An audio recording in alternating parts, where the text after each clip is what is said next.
About to listen to the greatest radio show ever. And due to contractual obligations and to shield our airwaves corporate licensees from any semblance of liability, responsibility, and gullibility, we must tell you the views represented on this show are not necessarily those of this station or its management. This radio show contains differing points of view on current political topics, and due to the nature of its contents, it should be heard by everyone. Thank you for listening. 3, 2, 1.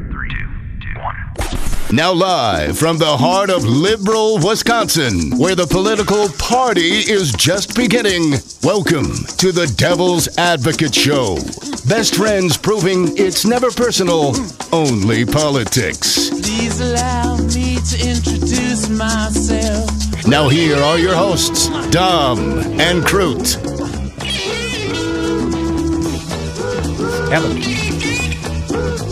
Advocates radio show. God bless it. Gary! Happy Tuesday, Crudy. Always a pleasure to see you, my friend. It is. I'm sure it is always your pleasure to see me. And, ditto. Right back at you. Yeah, Lots of something stuff like going that. on today, man. Hey, there is lots of stuff happening. Some of it in the great state of Alabama. Roy Moore territory. This man has seen a change.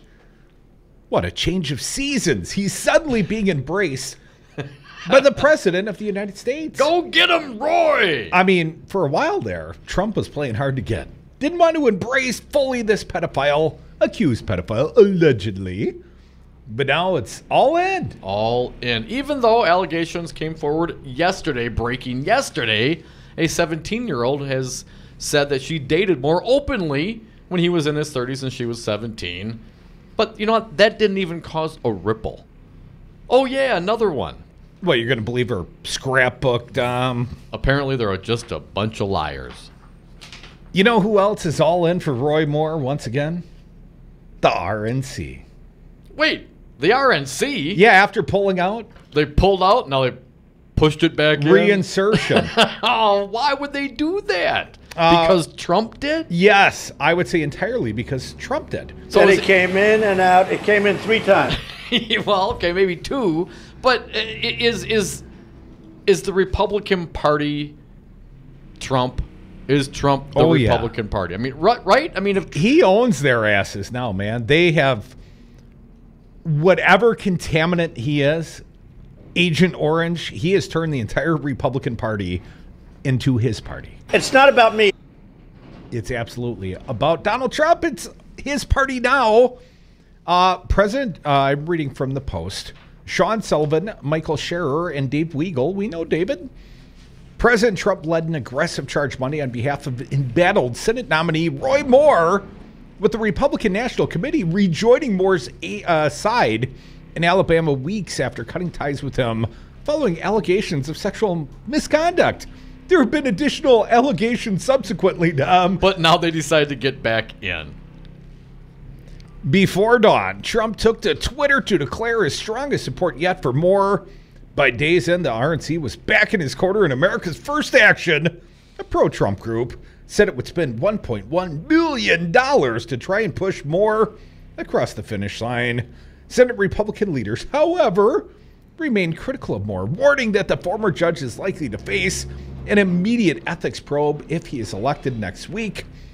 The divergent attitudes towards Moore, who has been accused of making unwanted sexual advances towards teenage girls when he was in his 30s, underscored how polarizing a figure he would be among his party's national leaders if and when, according to Crudy, he wins the December 12th special election. He's not winning. He's going to win. He's Absolutely. Not gonna win. No.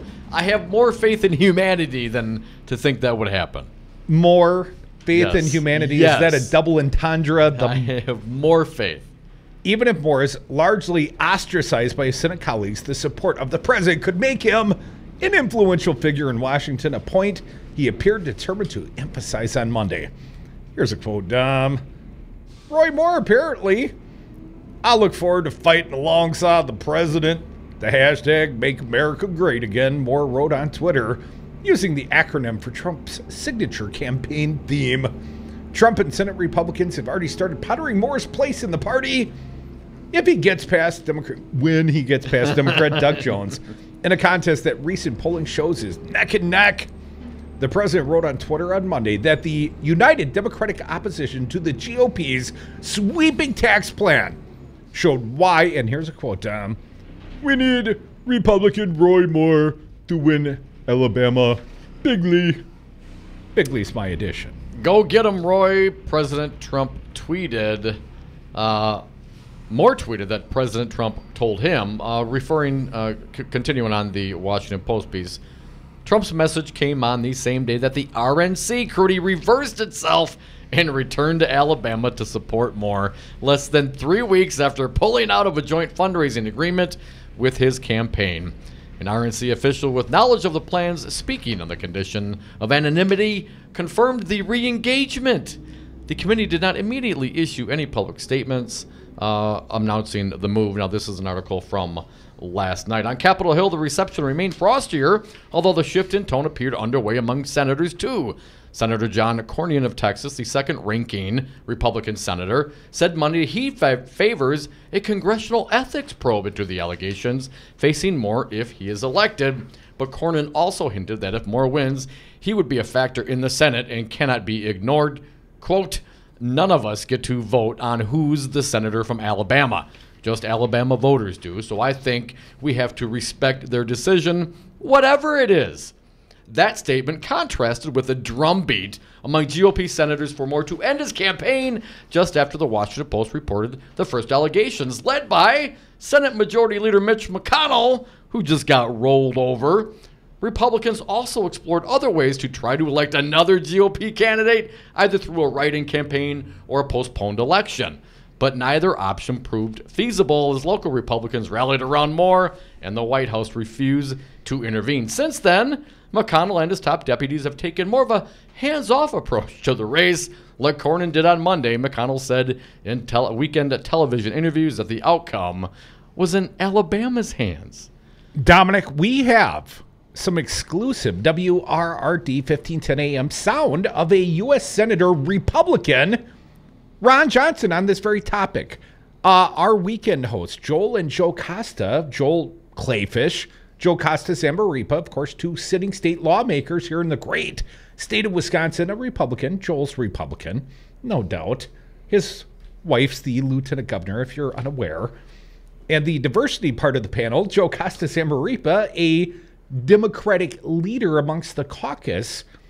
And so anyways, they've done this fine little show for us Saturdays at 3 p.m. If you haven't heard it yet, it's damn good radio. Tune it in every Saturday, 3 to 4. But this Saturday, one of their big appearances, U.S. Senator Ron Johnson. A, first of all, Joel and Joe Costa, good get. Yeah, well done. And B, some of this sound is a little time sensitive, so we're going to steal just a skosh of your thunder. Just a flavor. We're going to bring some of the exclusive sound, Senator Ron Johnson, from earlier today. This was pre-recorded, but we'll leave some meat on the bone for Joel and Joe Costa. Here it is, though. The topic was Roy Moore. And, of course, yesterday, Donald Trump, he said, what, go get him, Roy. He's all in. Go get him, Roy. That's perhaps poorly chosen words. This is terrible. Under the circumstance of the accusations, I'm just saying, go get him, Roy. No. It's not the advice I'd be given to the man. Not appropriate considering the situation. But Fancy Brian, going to need your help here. Appreciate you helping us on this, Fancy. Let's do just the stuff about sexual harassment and Roy Moore. The sound I'd like to share, I think we're going to start here. What do you think, Brian? Cut 92. Senator Ron Johnson, earlier today, WRD's own Joel and Joe Costa and Rojo. Ron Johnson, cut 92. Well, as a father of two daughters, as much as I hear how prevalent this reprehensible behavior is throughout our society, powerful men preying on young, vulnerable women, as much as I hate to hear how prevalent it is, I sure am glad that the issue is being raised and people are being held accountable. I think that's a good thing. I hope the attitudes change. I hope men realize they simply can't react this way, and I hope they realize how devastating an impact this can have on women throughout their entire lives. So I think it's good that this is being exposed. I hope more of it's being exposed. I hope these people are held accountable. Yeah, just ask Ron Johnson's former staffer, who was allegedly, well, it's not alleged, Bill Kramer was convicted, the majority leader, the Republican caucus leader in the assembly, was convicted of assaulting a Ron Johnson staffer 3, 4, 5 years ago. Now gone by. Ron's got to know more of the senator with our friends Joel and Joe Costa. Given that attitude, it'd be hard to see how he could support a guy like Roy Moore or Donald Trump. Well, he was asked the question earlier today by our fine host, and here is how the senator, Ron Johnson, responded. Cut 93 if you would, Fancy Brian. What about Trump endorsing Moore? I don't agree with it. That was the response. Does not agree. The Ronald and Donald show. Apparently, Ronald's doing some solo acts now. Well, they split on Moore, apparently. Let's continue on this topic. Cut 94, U.S. Senator Ron Johnson speaking with Joel Costa, Zamaripa, and our friend Joel Clayfish earlier today. Cut 94. Let Alabamans make that choice. And again, I wish Judge Moore would have resigned from this candidacy weeks ago so that Alabamans can get what they want, a Republican senator. They really don't want a Democrat senator. But unfortunately, Judge Moore didn't take that path. It's unfortunate. I just don't understand how in 2 cuts ago he thinks his behavior is reprehensible. He's glad this all comes out, and then doesn't say, well, and someone who's accused of that probably should step down given this scenario and the number of people and the circumstances we find ourselves in. Maybe he shouldn't run. Well, I think he did say that he thinks Roy Moore should step aside. However, if Roy Moore says, hell no, screw you, what control over that does Ron Johnson have? And I'm not defending Ron's attitude. I mean, Ron could have denounced the current president. There are some accusations against Donald Trump. Hell, he's got his own defamation trial going on, deciding whether or not he defamed a woman when he called her a liar when she accused him of sexually assaulting her. Of course, she's Summer Zervos. And that's going on like right now. Right now. Yes. That's going on Trump in the courts attorneys right are now. trying to get it thrown out, of course. So, anyways, one more. And this one's going to sting a little. For progressives, for good Democrats, and let's not forget this show that Ron Johnson agreed to this weekend, bipartisan show, similar to this one. Joe Costa, Zamaripa, a Dem. Joel Clayfish, of course, a Republican. And Ron Johnson, of course, we know he's on your team, Dom. Yeah, the winners. Well, he certainly is anti-Clinton. Here it is. Rojo, ending with a little shade on Bill Clinton, cut 95. Well, and of course, the ball got rolling here with President Clinton using his power position and preying on a young intern, and then that was all passed over, and he was never held accountable, which is unfortunate. I don't know, the ball got rolling with Bill Clinton. I think powerful men have been taking advantage of that situation. I think that's why a lot of men want to be powerful. They can get the things they want, and they don't have to try to earn it or do it through respect and love. If you got the power, you don't need the love, Crudy. Just make it happen. This has been going on for a very, very long time. Some might say it's biblical. Yes, sort of original sin-ish kind of stuff. Or, in Ron Johnson's opinion, it all started with Bill Clinton and Monica Lewinsky. And now the RNC, the GOP, the Republicans. You're all in it now. As far as I'm concerned, you want Roy Moore. You need Roy Moore. For what? For the votes? I mean, when Mitt Romney's ripping on you people, and he's the one with no faith now. What a disaster this party is right now. Ye of little faith, just embrace the sinner, Roy Moore. Hate the sin, love the sinner. Well, Dom. he hasn't said that he sinned, so don't you have to confess in order to be saved? Well, if that doesn't work, deny. That always works for Trump. Yeah. Come back with us. Good get. Our friends Joel Clayfish, Joe Costa, Zamaripa. More of this fine show coming next. Devil's Advocates Radio, WRD 1510 AM.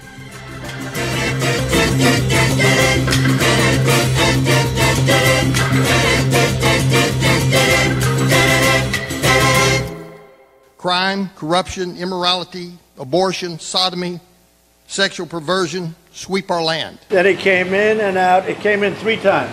And then we will be straight. Wisconsin's doing terribly. The roads are a disaster because they don't have any money to rebuild them. They're borrowing money like crazy. They projected a $1 billion surplus. And it turns out to be a deficit of $2.2 billion. The schools are a disaster. The hospitals and education is a disaster. And when I see Scott Walker with his little motorcycle and puts his helmet on and he gets off and he makes a speech, but he's always riding like, he gets off a bike like he's a big tough guy. Okay, or a little tough guy. Their lobbyists, their special interests, and their donors will start calling. They gave you $1 million to your campaign, and this one gave you $5 million, and this one, you have to do it. You know what he's going to say? Okay, I'll do it. Mr. Trump, you're using the talking points of the Democrats, and as we all know, that I'm using facts. This message was paid for by the People for People Corporation. Donate online at p4ppc.org, p4ppc.org. Have you outgrown your house? Are you sick of apartment living? Not ready to buy but know you need to move? Hi folks, this is Tom Hartman for CCL Management in Middleton. You should consider moving up to one of the finer rental homes CCL Management represents. Unique houses and condos, always clean, most are pet friendly. Visit cclmanagement.com today to find your new home. CCL Management, Dane County's premier leasing and property management company. Call CCL Management at 833-0009. That's 833-0009 or visit cclmanagement.com today. I'm probably okay to have one more drink before I drive home. I'm probably okay. I open the window to stay alert. Probably okay. I just popped some gum in my mouth. Step out of the car, please. I probably made a mistake. Probably okay isn't okay when it comes to drinking and driving. If you see a warning sign, stop and call a cab, a car, or a friend. Buzzed driving is drunk driving. A message brought to you by NHTSA and the Ad Council. I was on Zero Res Madison's Facebook page the other day, and they have almost 2,000 testimonials from local customers. Apparently, I'm not the only one stoked on how cool this company is. A green technology that actually works better and doesn't cost more. It's a no-brainer. I'm in. We are starting our own Devil's Advocates revolution to free your carpets from harsh chemicals and soaps. Call Zero Res today and ask for the Dom and Crude special 608-848-9000 or schedule online at ZeroResMadison.com. Zero Res, spell it forward or backward. It's the right way to clean. Hi, I'm Crudy. I'm here with my friend Tom Alonzi, Principal Officer with Teamsters Local 200. Tom, why are you union strong, Teamster strong? Well, because, Crudy, the Teamsters are the most powerful labor union in North America with 1.4 million members standing together for better wages, benefits, and working conditions at their respective places of work. Tom, what are the unions going to do for the next generation? The same things we Teamsters have done for the generations before them, Crudy. Give them respect, dignity, and representation with a legal binding contract with their employer, not just the empty promises of an ever-changing employee handbook. Tom, if people want to know more about the unions or joining the Teamsters, what do they do? Well, Crudy, they can simply call Teamsters Local 200 at 414-771-6363 and say, I'd like to know more about becoming a Teamster. Or they can go to our website at teamsterslocal200.com. Be union strong. Stand with Teamsters Local 200, like News Talk 1510 AM and your friend Crudy. Today we decided to walk to school. The light counted. 15, 14. 31? I mean, 13? We took a left on Carroll Street. Danny's smart, but he gets distracted. He realized he forgot his homework. I hope he doesn't have another bad day at school. When you can see learning and attention issues from their side, you can be on their side. That's why there's Understood.org, a free resource for the parents of the 1 in 5 kids with learning and attention issues. Go from misunderstanding to Understood.org. Brought to you by Understood and the Ad Council. I'm going to talk to you about that, Ron. Warning, listening to the Devil's Advocates may expose you to opposing views. And we are back. Thank you for listening to the Devil's Advocates radio show on Wisconsin's Resistance Radio 1510 AM WRRD. Streaming live on YouTube. We're live on Facebook. We're on Twitter at Devil Radio. And always on the phones for you toll-free nationwide, 844-967-2789. Dom, there is a little op-ed on U.S. Senator Ron Johnson that appeared at the Cap Times earlier today. Let's not forget, Ron Johnson was a no on the tax bill. Until he was a yes. Until he flip-flopped. A little bit more of the sound. Again, we don't want to steal all the thunder of our friends Joe Costas-Amaripa and Joel Clayfish. You'll hear the entirety of this interview if you tune in Saturday to WRD 1510 AM at 3 p.m. But some of the sound's not going to keep, not as fresh, timely, newsworthy sound. So anyways, let's play a little bit more. Let's steal just a skosh more of their thunder. If we could, Fancy Brian, let's play U.S. Senator Ron Johnson. He never promised you a rose garden. Cut 80. You know, I ran 2 relatively tough elections. I never promised to cut anybody's taxes. In fact, I was pretty upfront saying we can't afford to cut individuals' taxes because we're already $20 trillion in debt. We have another $100 trillion projected deficits. All these promises, all these benefits promised, no way to pay for them. But it's crucial, a table stakes issue, that we make American businesses competitive globally. But in making the big companies, the C-Corps, competitive globally, we can't leave the pass-through businesses, something like 96% of all American businesses, about half the taxable income. We can't leave those businesses behind, but unfortunately that's exactly what both the House and Senate bill did. Well, Ron Johnson was in studio, and he was advocating for this very point with us. I am a pass-through. Ron Johnson is a pass-through. The biggest difference is I don't have a right to vote on the tax bill that might also benefit me, Dom. That's the difference between me and Rojo. Well, you and anybody who has a pass-through has a point to be made with this issue. Well, let's play a little bit more of the Johnson sound. Earlier today, recorded this. This is exclusive to WRD. The Joel and Joe Costa show. We'll play the entirety of the interview Saturday. But Fancy Brian, do it for me. Ron Johnson on economic growth. Well, that's better than a minimum wage. Cut 84. You know, far more than some government mandate on some kind of minimum wage. I mean, economic growth is what drives our economy and will be beneficial for every American that's willing to work. No minimum wage increase. So what, the corporations now with that lower tax rate, and what, if there was not a minimum wage, they would just gleefully pay more, right? Because the market demanded it? We're going to rely on everyone's just, goodwill. The generosity of their spirits. Yes. Tell you what, we rely upon the generosity of our audience's spirits. Let's take a break. Come back with us if you'd be so kind and generous. You can always join us on the phones. You can be part of this fine little show. 844-967-2789. More Devil's Advocates, WRD 1510 AM. A little more sound of Ron Johnson. In an op-ed, I think, the Cap Times editorial board saying Rojo might be a little selfish. Aren't we all?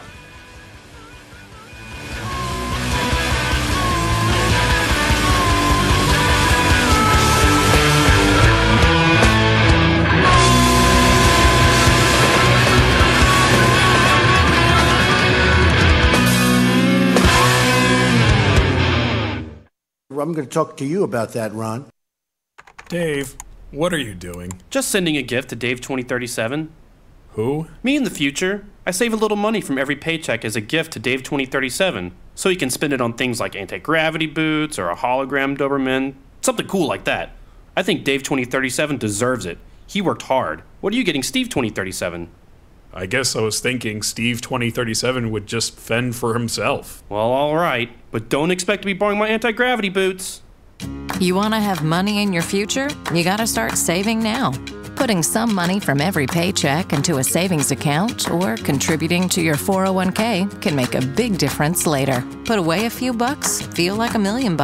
For free ideas and easy ways to save, go to feedthepig.org. That's feedthepig.org. Hey, let's just hope Steve 2037 doesn't get his hands on a cool time machine, because he is going to come back here and knock some sense into you. This message brought to you by the American Institute of Certified Public Accountants and the Ad Council.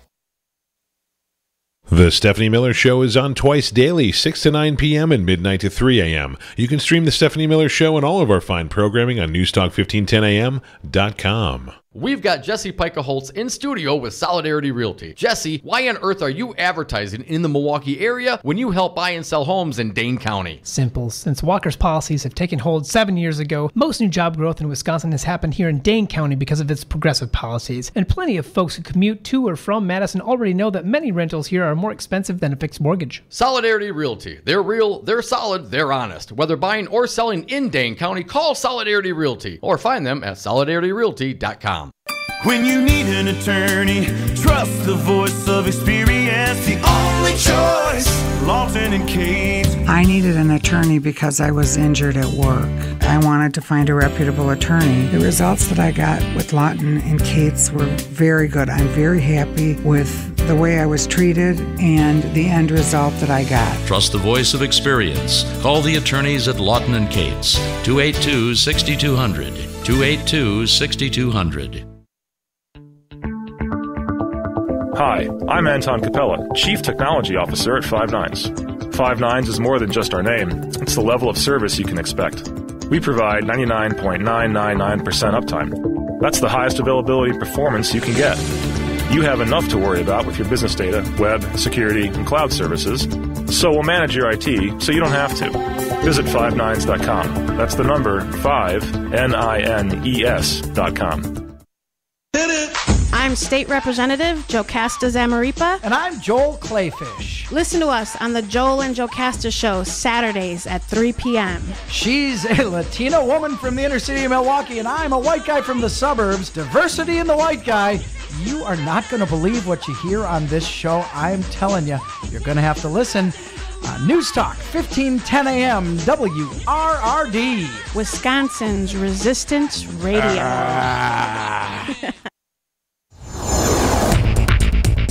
Good afternoon. It's 2:32 for 1510 a.m. WRRD, Wisconsin's Resistance Radio. My name is Brian Kelly. Governor Scott Walker is moving forward with his plan to drug test some people who receive food stamps. The governor has submitted a plan to state lawmakers for testing able-bodied recipients of the food share program. The administration expects that only about 220, or 0.3%, of recipients will test positive in the first year. Drug tests to get food stamps will likely face a legal challenge, according to Sherry Tussler, Executive Director of the Hunger Task Force in Milwaukee. Today, clearing skies and windy. There is temperatures falling. There is a wind advisory in effect until tonight, when it's mostly clear and windy. Still gusts up to 35 miles per hour, lows only in the upper teens. Currently, it is 33 degrees in Milwaukee and 31 in Waukesha. For 1510 a.m. WRRD, Wisconsin's Resistance Radio, my name is Brian Kelly. The Devil's Advocates, because freedom. Welcome back to the Devil's Advocates Radio Show. You know, a guy who talks a lot about freedom, Ron Johnson. Yeah. Freedom, freedom, freedom. Well, Ron Johnson pre-recorded an interview exclusively with the Joel and Jocasta team, Joel Clayfish, Jocasta Zamaripa. This interview will play out on Saturday between 3 and 4 p.m. But let's not forget, Ron Johnson has been sort of a central character in this tax cut for the very wealthiest debate. Apparently he's been strutting around like a peacock down at the Capitol. That's what Jim Sensenbrenner says about him. But Ron Johnson would describe himself as, I think, more of a modest man, just worried about the pass-throughs. Dom, you know, the pass-throughs for guys like me, and of course guys like Ron Johnson. But a little more sound, again, a little taste. The complete interview will play out Saturday, but help me out here, Fancy Brian, a little more Ron Johnson talking about the process. Defend it, Ron, if you can. Cut 85. Well, first of all, I'm not going to defend this process. I've been pretty vocal about the process, both in the health care, constructing that bill and trying to pass it, and the tax bill. I would have liked to have seen these tax proposals out in the public domain for months, so they could be scrutinized by the public, by the people being affected by it. But yeah, that's a great idea. Maybe I don't know, maybe one hearing? How can you be against the process? Oh, I don't like the process. Oh, I don't like the candidate, but, you know, I'm a Republican, so ultimately I have to support it? Well, I was going to skip this one, but I think it bears listening to. Ron Johnson, cut 86 if you would. Fancy Brian, I completely disagree that someone is getting something at the expense of another. Yeah, I will completely disagree with you that anything's being done at the expense of anybody else. And then what? It's already been said, Marco Rubio, as soon as this gets done, now they're going to have to look at, you know, entitlements, Crudy. Wait, cutting Medicaid, cutting Medicare, cutting Social Security. You can't pay for tax cuts from the rich without taking from somebody else. And the poor, they make such easy targets. The poor, the infirm, the elderly. They don't make campaign donations, Crudy. They're not the squeaky wheel. They're not the one that have threatened Lindsey Graham that they won't get another dime. Don't call me back if you don't get tax reform. It's not the poor saying that. Well, Republicans feel relatively confident that they can beat the elderly and the infirm in a street fight, Dom. Relatively confident. One more. Most Ron of the Johnson. Republicans are elderly and infirm, Crudy, I would submit. Just mentally. Just some older folks up there. Ron Johnson, one last play out. Sound from Ron Johnson. Of course, the interviewers were Joel Costa, Zamaripa, and Joel Clayfish. Listen to the entire interview this Saturday, 3 p.m., WRD, 1510 a.m., the Joel and Joe Costa show. But one more, and when you listen to this sound, think in your mind, thanks, Obama. Ron Johnson cut 88. Do you realize that since the trough of 2009, revenue has increased by $1.2 trillion per year this year? Not every year, but I mean this year it's $1.2 trillion higher than revenue was in 2009. It was $1.1 trillion last year. So just in 2 years, over 2009 levels, we've increased revenue in 2 years $2.3 trillion more than we raised in 2009. Didn't Obama roll back the tax cuts for the rich? It doesn't seem like if we did nothing, that would maybe perhaps continue, and that would be a good thing. Maybe we actually can stop doing some deficit spending at some point. And would it really be too much to ask for Ron Johnson just to end his statement with a thanks, Obama? The Dow is at record highs. Corporate profits are at record highs. Corporate money stashed overseas are at record highs. It's a hell of a time to give them a tax break to stimulate them. It seems they're doing okay, but we got to take what? We're going to reduce Social Security. We're going to reduce Medicaid because we don't have a revenue problem, Crudy. We got a spending problem. Well, and corporations have a repatriation of their trillions in offshore profits problem, but Ron Johnson will help solve that. Cap Times editorial, Dom, you noted Ron Johnson looks out for himself, according to this fine editorial board. I'll start it. You can finish it. If anyone had questions about how sincere U.S. Senator Ron Johnson is in representing ordinary Wisconsin citizens, do you think he's sincere, John? In all sincerity, Senator, He's do you care about absolutely Wisconsin sincere about reducing citizens? He's absolutely sincere about reducing the pass-through tax rates. Yes. I'll read on. If anyone had any question about how sincere U.S. Senator Ron Johnson is in representing ordinary Wisconsin citizens, those questions were answered during the debacle that was supposed to be a serious reform of the nation's tax structure. Johnson, just like he did during the health care debate earlier this year, grandstanded that he couldn't support the Republican bills and strutted around the Capitol like a peacock, according to fellow Wisconsin Republican James Sensenbrenner. But, not surprisingly, his beef with the tax bill had nothing to do with how it adversely affected his Wisconsin constituents, but rather how it didn't do enough to help small businesses like his own and mine.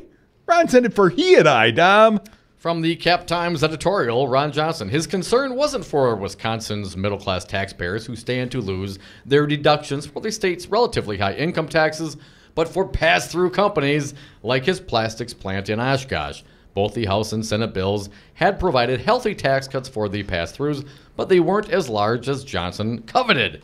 In the end, he got what he wanted as Senate Majority Leader Mitch McConnell jumped through hoops for Johnson and the handful of others who threatened to withhold their vote if their demands went unanswered. They call that the Badger bribe, don't they, Dom? A clever use of blackmail to get your way and, in Johnson's case, more profit.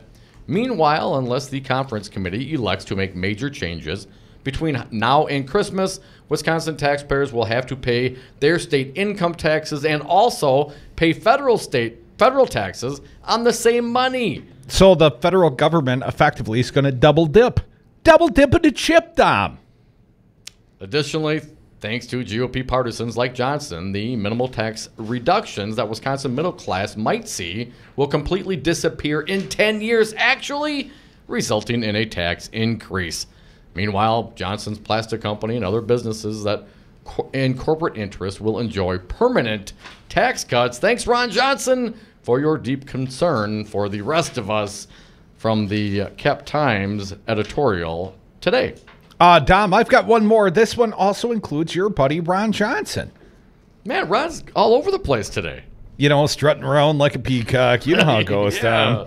Dom. This one says, Senators unclear on plan to fund the government days before funding expires.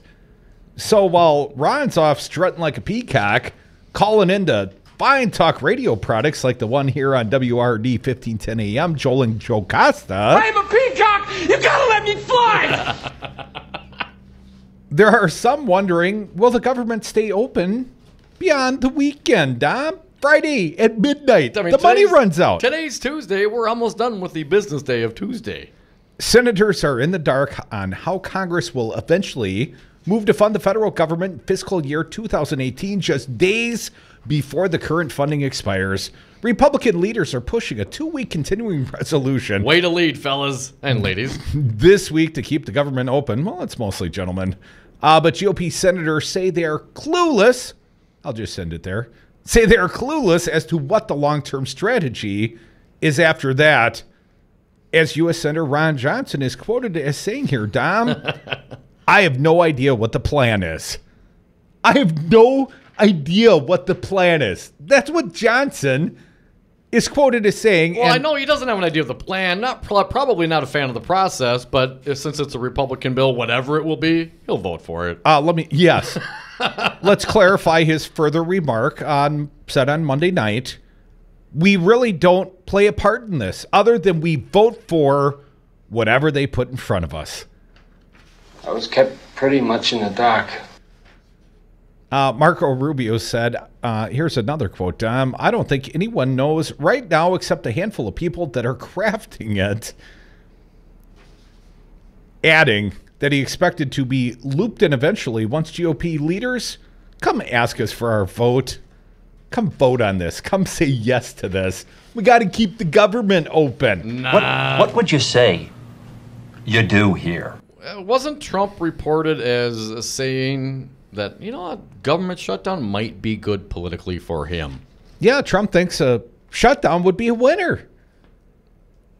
It would distract from the Mueller investigation go on if the government shut down. Is that his logic? Right. That perhaps they wouldn't fund the Mueller investigation? I see. There are many righties that are very concerned about the expense that this Mueller investigation is racking up. Dom, like $6.7 million to date. And I would remind anyone that would make that argument. That's what, like 5, 6, 7 trips to Mar-a-Lago for Trump? Continuing on roll call cruelty, some Senate Republican leaders are confident Democrats will help vote to extend government funding for 2 weeks to allow negotiations to continue. But the road to an eventual compromise will likely be extremely difficult, as healthcare and immigration policy writers, among others, are poised to cause turmoil within the GOP party. Charles Grassley, again a leader in the Republican side, said, I've heard for the first time today, through staff though, not through members, that there's a possibility there'll be one going to January. I guess that's another continuing resolution. Wow! Seems all very confidence-inspiring. Merry Christmas! Wait, wasn't Grassley the one who was all up in arms about us spending our money on booze and women and movies? I tell you what, let's come back. Let's talk about Chuck Grassley, the fine Republican senator from Iowa. Aren't they all fine Republicans? More Devil's Advocates only here on Wisconsin's Resistance Radio. Resistance to Republicanism. At least in my case. You embrace it. Come back with us. Phone lines open. Come on. 844-967-2789.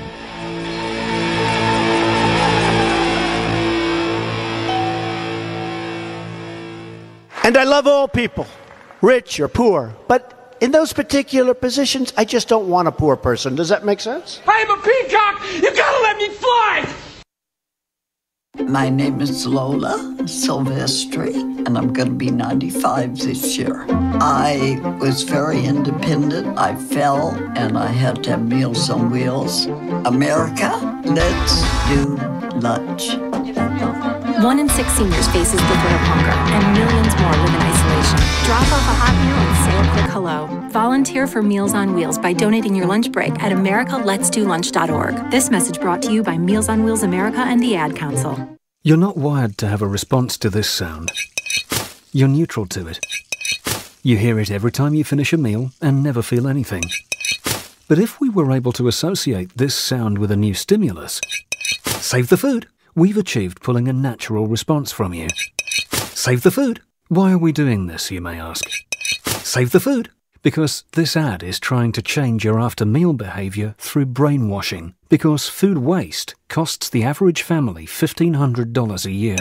Save the food, cha-ching! And $1,500 extra bucks is like getting a pay raise. Save the food, cha-ching! You're promoted. Which could pay for your child's braces. Save the food, cha-ching! You're promoted. Check out my braces. So when you hear this sound, rethink your behavior. Cook it, store it, share it. Just don't waste it. For tips and recipes, visit SaveTheFood.com. Brought to you by NRDC and the Ad Council. I don't know if you know the Devil's Advocates, but they are kind of a big deal. Well, you guys are having a good show so far. Hey, could you say that again? Just not for our sake, Paul, but for the sake of the audience. Yeah, tell everybody once again what a great show we are having. You guys have a good show almost every day. Wow, almost. All right, thanks for calling, Paul. I'm just kidding. Okay, every day. Tweet some shade at you, Paul. The Devil's Advocates, weekday afternoons on 1510 AM, Wisconsin's Resistance Radio. Hi, this is Brad Saug, owner of Zero Res Madison Carpet Cleaning. Zero Res is the best new technology in carpet cleaning. We have a patented process using empowered water, a high-tech process in which we force the water to act like soap.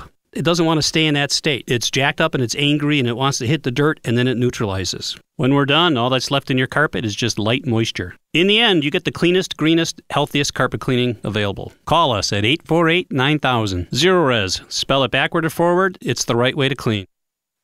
Do you own a rental property, or would you like to partner with a rental investment team? Call the pros you can trust at CCL Management.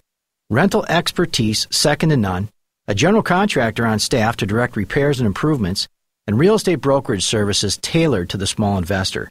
If you're ready to invest in rental property, or just need professionals to manage your real estate portfolio, call us, CCL Management, at 608-833-0009, or visit us on the web at cclmanagement.com.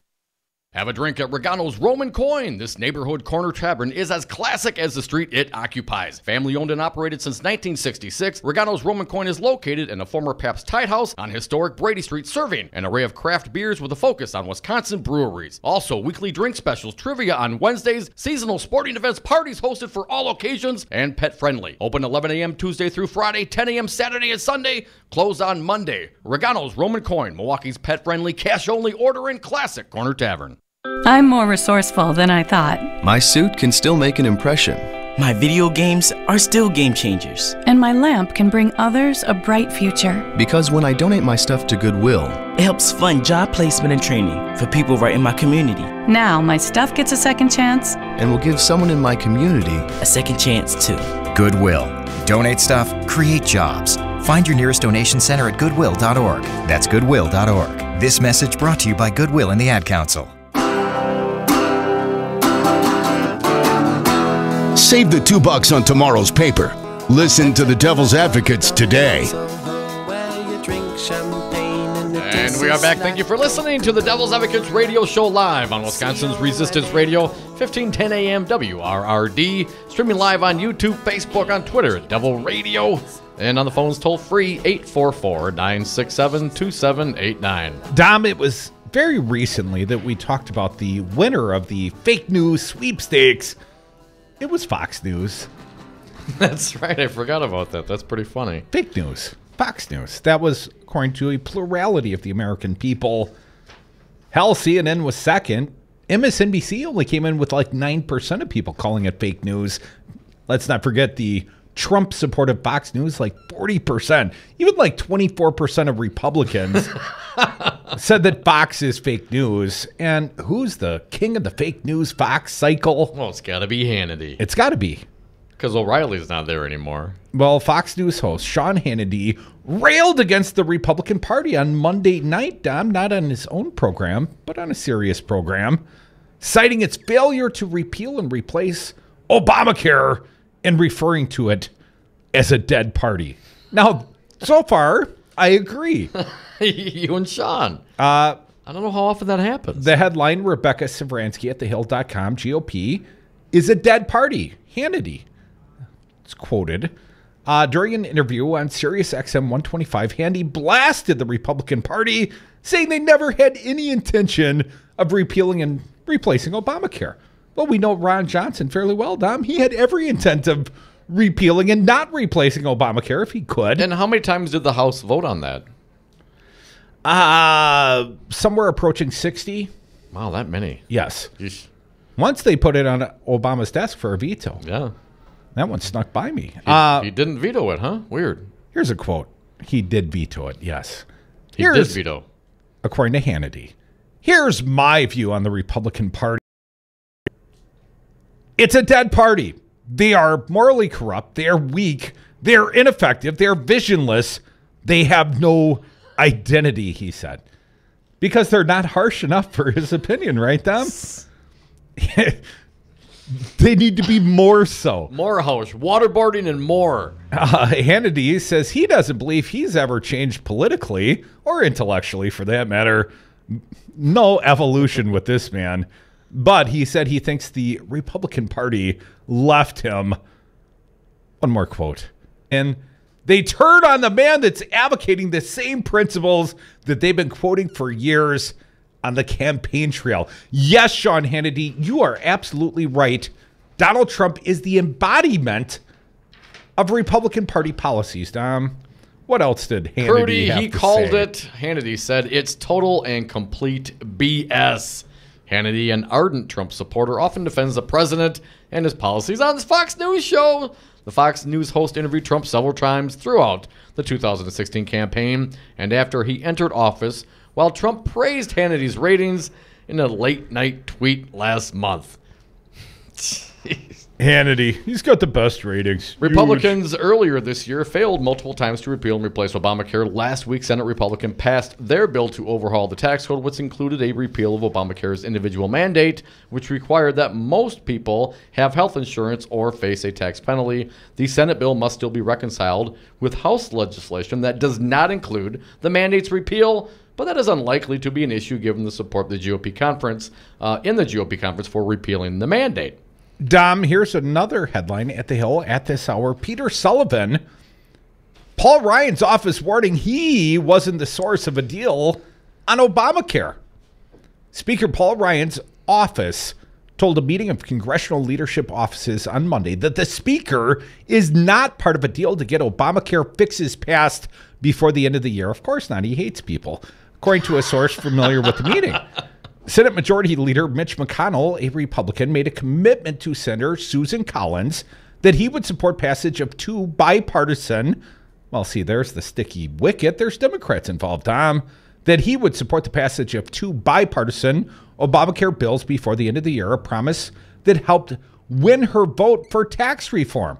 However, Ryan's office told a meeting of staff from the four top congressional leadership offices on Monday that he had not made the same commitment, raising further questions about whether the Obamacare bills, already opposed by House conservatives, can pass the House. Ryan's office did not go so far as to say it opposed the bipartisan bills, the sources said, and it's still possible the measures could pass before the end of the year. The Senate is expected to add the measures to the government funding bill later this month. Hell, they better do it this week, Tom, which would put pressure on the House to accept it or else risk a government shutdown. Fix Obamacare or shut down the government. We'd rather shut her down. Shut her down. Collins also got a commitment from President Trump to support the bills, which could help get them to passage. One of the measures in question from Senate Health Committee Chairman Lamar Alexander and Ranking Member Patty Murray would fund key Obamacare payments to insurers for 2 years in exchange for likely flexibility for states to change Obamacare rules. The other bill from Collins and Senator Bill Nelson, Dem from Florida, would provide funding known as reinsurance that helps pay for the cost of sick Obamacare enrollees with the intent of bringing down premiums. Republicans have no issue with spiking premiums either, Dom. Collins hopes that these two bills would make up for the premium increases caused by repealing Obamacare's individual mandate in the tax bill. Some experts have disputed that argument, saying more funding than what is proposed would be needed. A Ryan spokeswoman pointed to the Speaker's comments on the Alexander Murray bill at a press conference on Tuesday. Ryan was asked if he opposes the bill and whether he still thinks repeal and replacement of Obamacare is the best path.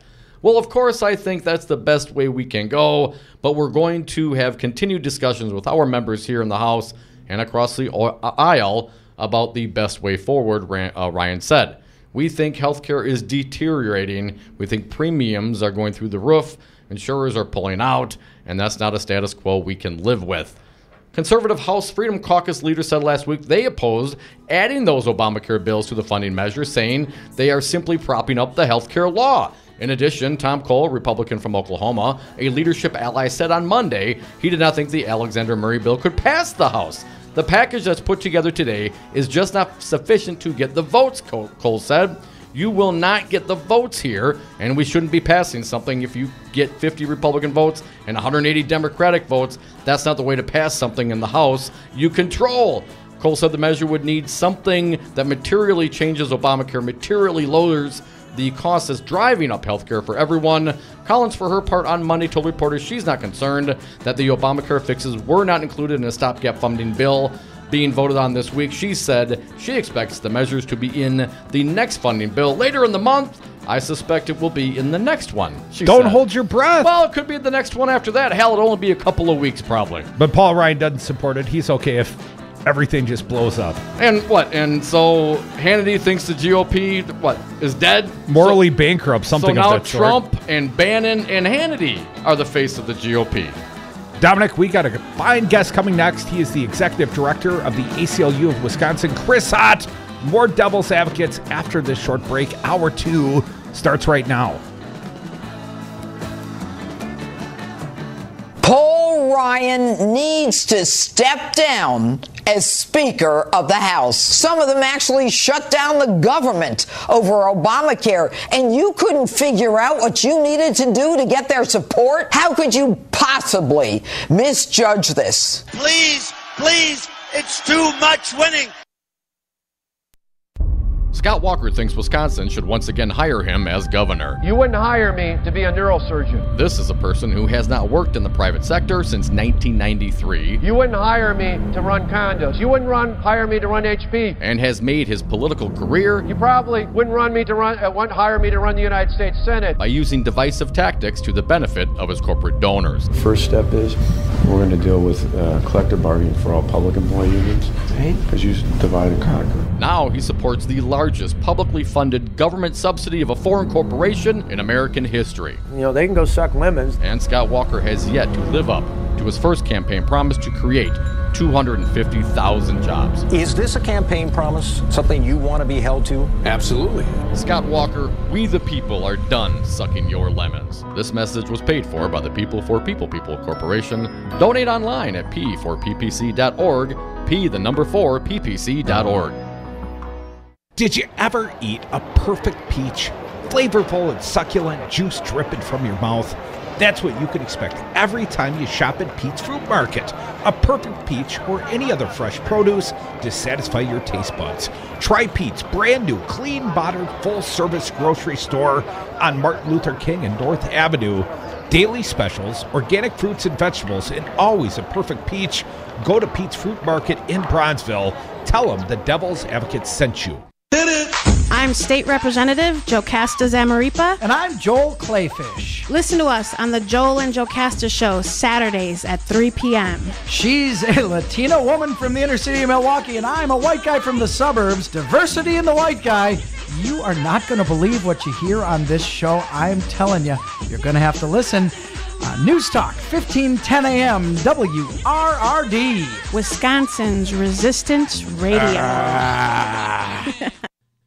You are listening to Wisconsin's Resistance Radio, WRRD, 1510 a.m., Waukesha, Milwaukee.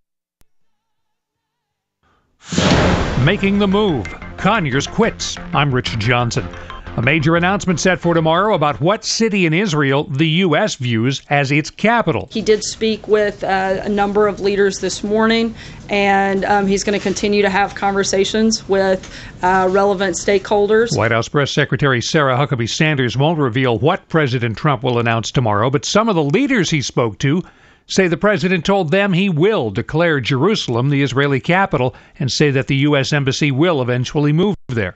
Sanders also says her boss continues to be concerned about the allegations against Roy Moore, but still supports him over a Democrat in Alabama's Senate race. As for what happens then, if he were to be elected, he would immediately have an ethics committee case, and the committee would take a look at the situation and give us advice. Senate Republican leader Mitch McConnell, Alabama's special Senate race is 1 week from today. 88-year-old Congressman John Conyers, dogged by sexual harassment allegations and at least one secret settlement, says he's retiring today. He tells the Mildred Gaddis Show on WPZR-FM when it comes to his successor. My oldest boy, John Conyers III, who incidentally I endorsed to replace me in my seat in Congress. Conyers also says he's confident his legacy won't be diminished by the current allegations. Reporters inside the Supreme Court today say the justices were sharply divided during oral arguments in the case of the Colorado baker who refused to make a wedding cake for a same-sex couple. That could mean it will come down to Justice Kennedy to decide the case. Big step toward confirmation for Fed Chair nominee Jerome Powell. The Senate Banking Committee has approved his nomination. Sources tell CNBC Disney and Fox are getting close to a sale in which Disney will buy Fox's movie and TV production arms. Fox would keep its news, sports, and broadcast networks.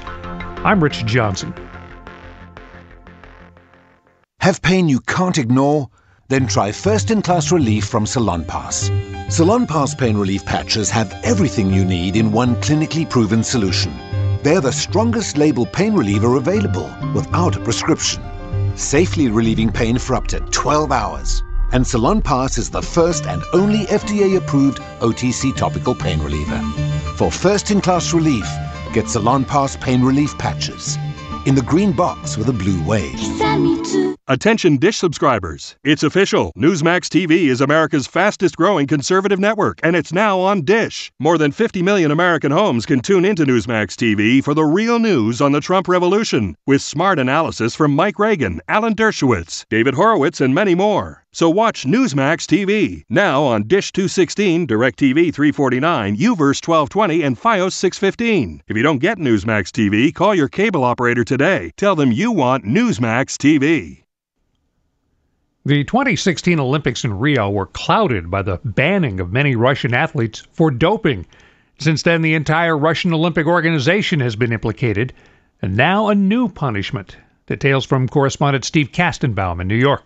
In a stunning, unprecedented move, International Olympic Committee President Thomas Bach announced that Russia is now banned from the 2018 Winter Games in South Korea. We have applied now the proportionate sanctions after having had the opportunity to follow due process. Bach said not only did Russia damage the integrity of the Games, they manipulated the testing during the 2014 Games in Sochi, Russia. We allow the clean Russian athletes to participate. Russia was ordered to pay a $15 million fine for a new testing authority. I'm Steve Kastenbaum. And I'm Rich Johnson. Hiring is important, but finding the right people can be a real challenge. That's why ZipRecruiter is obsessed with finding you qualified candidates fast. ZipRecruiter finds candidates with the right experience and notifies them to apply for your job. No wonder 80% of employers who post on ZipRecruiter get a quality candidate through the site within just 1 day. The right candidates are out there. This is how you find them. ZipRecruiter, the smartest way to hire. To try ZipRecruiter for free, just go to ZipRecruiter.com/talk. That's ZipRecruiter.com/talk.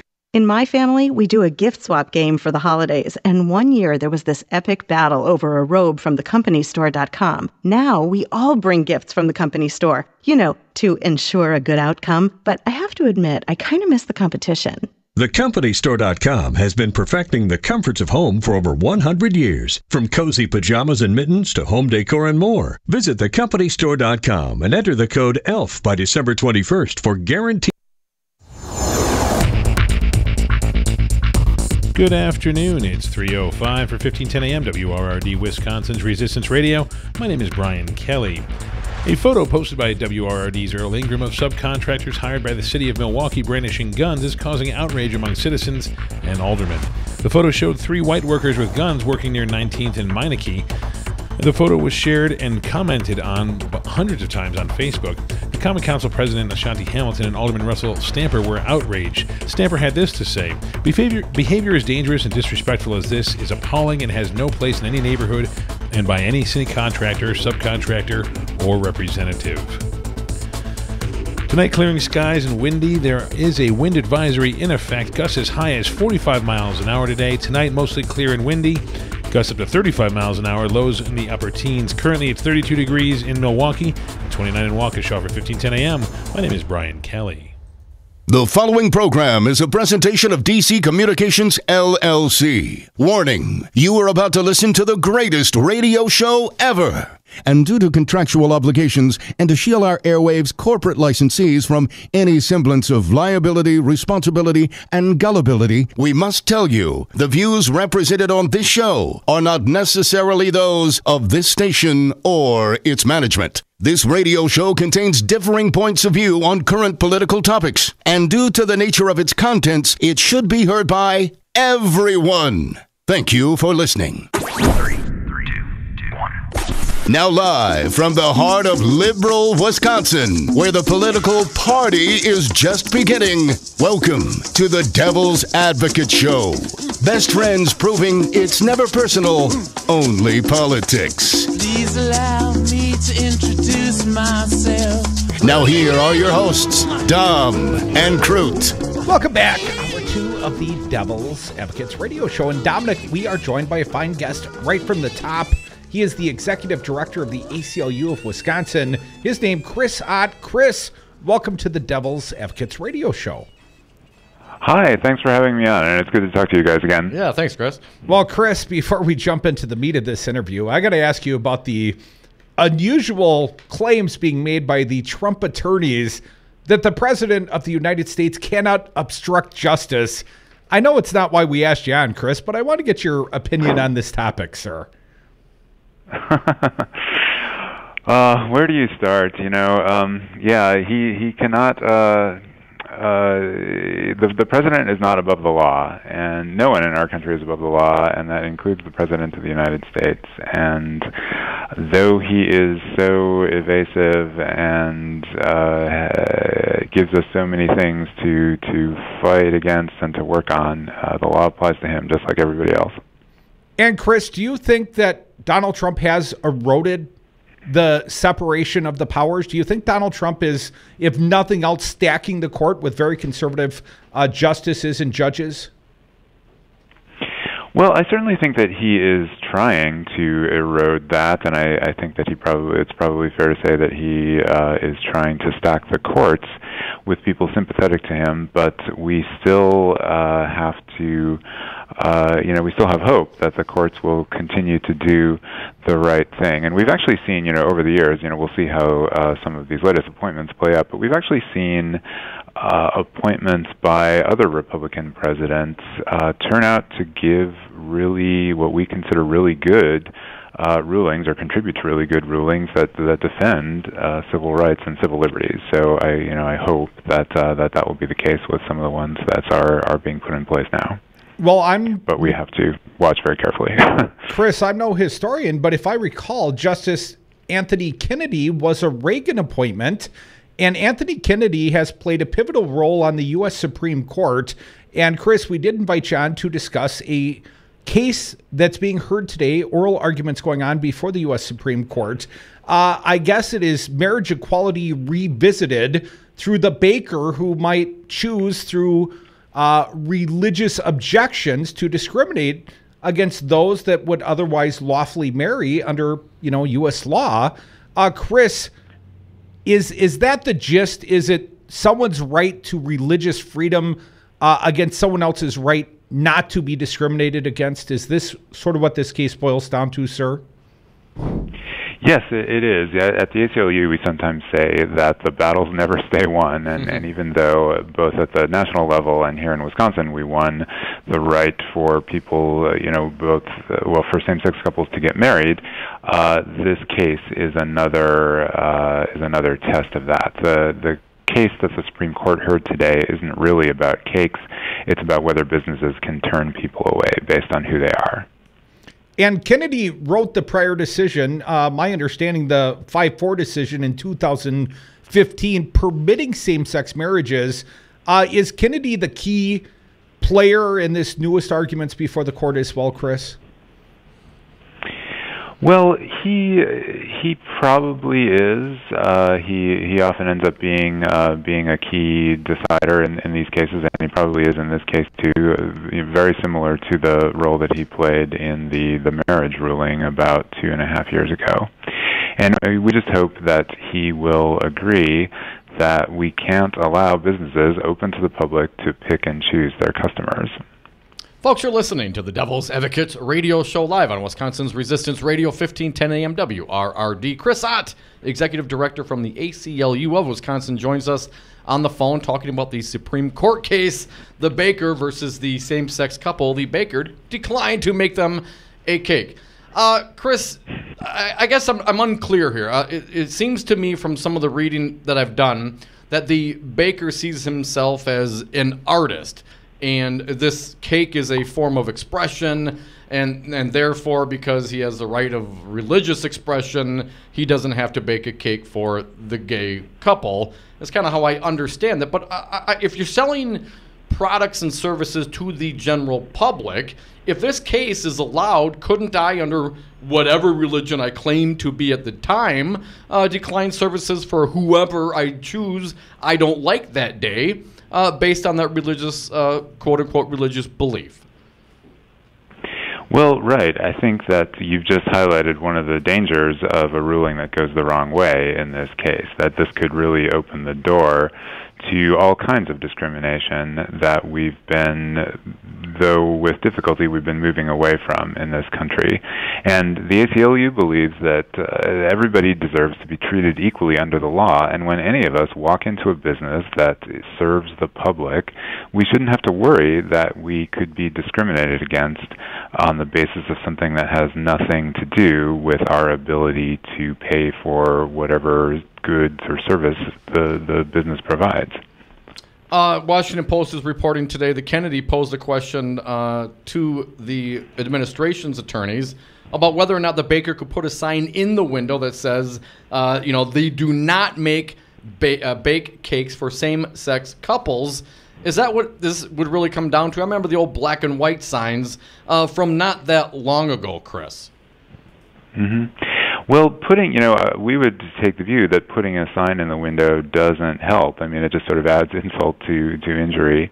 And, we really worry that a decision against our clients in this case, two guys named Charlie and Dave from Colorado, would allow businesses across the country to argue, as you've suggested, that they too can refuse service based on things like sexual orientation, which is at the center of this case, but also characteristics like race or religion.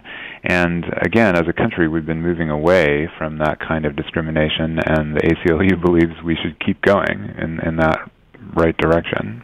So is this, as you mentioned, you're only as good as your last case, and perhaps these battles will always be fought. But is this a constant push and pull between the right of religious expression, religious freedom, and the right to not be discriminated against in the marketplace? Will this ever get resolved, Chris? Well, I don't know the answer to that question, but I think that another interesting angle on this is that the people arguing on behalf of this cake baker's right to discriminate are using freedom of religion as part of their argument, but we actually think that this case, if it goes the wrong way, could open the door to religious discrimination. A ruling in favor of the baker in this case could tell businesses across the country that if they want to, they are free to say, we're open to the public, except for members of this particular religion or this race or any category they choose. And we just think that that's wrong. Chris, any comment? Muslim ban, take 3. Apparently, the U.S. Supreme Court's allowing that to go into place. Of course, Trump is the author of the Muslim ban. Chris, what's your opinion? I know the ACLU's been fighting against these Muslim bans at every step of the way.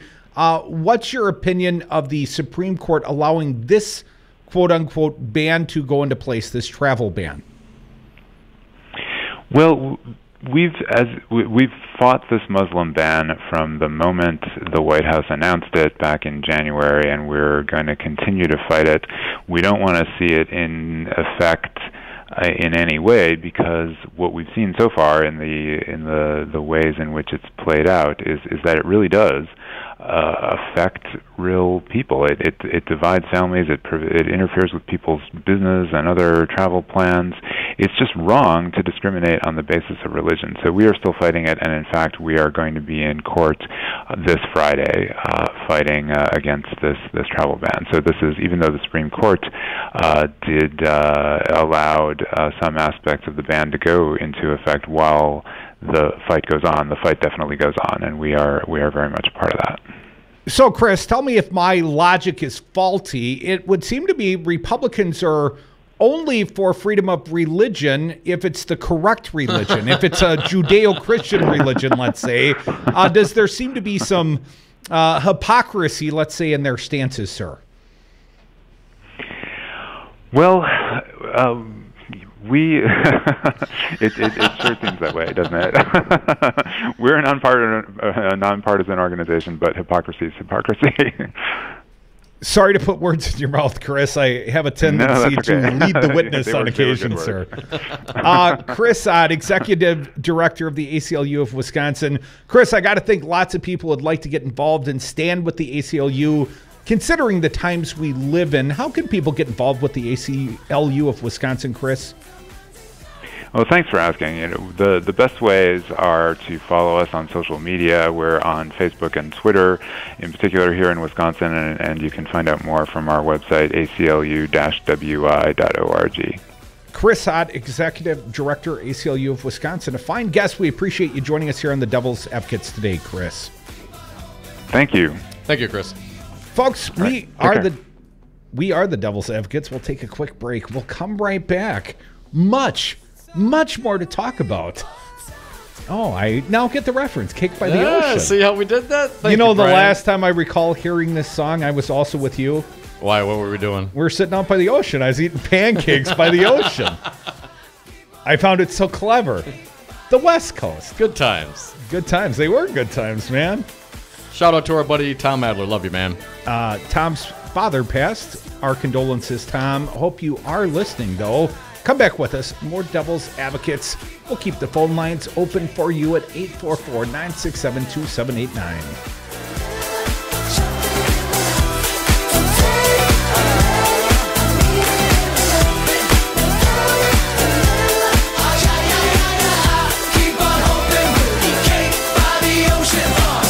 I'm really not involved with the Justice Department. I'd like to let it run itself. No man is above the law. A lot of people are disappointed in the Justice Department, including me. No man is above the law. No man. Judicial system. I was on Zero Res Madison's Facebook page the other day, and they have almost 2,000 testimonials from local customers. Apparently, I am not the only one stoked on how cool this company is. A green technology that actually works better and doesn't cost more. It's a no-brainer. I'm in. We are starting our own Devil's Advocates revolution to free your carpets from harsh chemicals and soaps. Call Zero Res today and ask for the Diamond Crude Special 608-848-9000 or schedule online at ZeroResMadison.com. Zero Res, spell it forward or backward. It's the right way to clean. Do you own a rental property, or would you like to partner with a rental investment team? Call the pros you can trust at CCL Management. Rental expertise second to none, a general contractor on staff to direct repairs and improvements, and real estate brokerage services tailored to the small investor. If you're ready to invest in rental property or just need professionals to manage your real estate portfolio, call us, CCL Management, at 608-833-0009 or visit us on the web at cclmanagement.com. Hey folks, sexy liberal Stephanie Miller here. Most new Wisconsin jobs are in Dane County, it's true. Some of my listeners are relocating to Madison. Many already commute there. When asked where to turn for a trusted real estate team that understands Madison, I say the same thing. Solidarity Realty. They help you through the process and protect your consumer rights. They live their values building community, promoting sustainability and diversity. Find them today at solidarityrealty.com and tell them Stephanie Miller sent you. Tune in to The Resistance, Monday through Friday beginning at 7 a.m. on News Talk 1510 a.m. From 7 to 9, it's The Earl Ingram Show. From 9 to 11, take a deep dive into Milwaukee news and Wisconsin politics on 414 Wisconsin with Brian Kelly and Daryl Ingram. The Tom Hartman program is next from 11 to 2. Then from 2 to 5, it's the Devil's Advocates with Dom and Crute. Join the resistance. News Talk, 1510 AM, WRRD. Wisconsin's doing terribly. The roads are a disaster because they don't have any money to rebuild them. They're borrowing money like crazy. They projected a $1 billion surplus, and it turns out to be a deficit of $2.2 billion. The schools are a disaster. The hospitals and education is a disaster. And when I see Scott Walker with his little motorcycle and he puts his helmet on and he gets off and he makes a speech, but he's always riding like, he gets off a bike like he's a big tough guy, okay, or a little tough guy.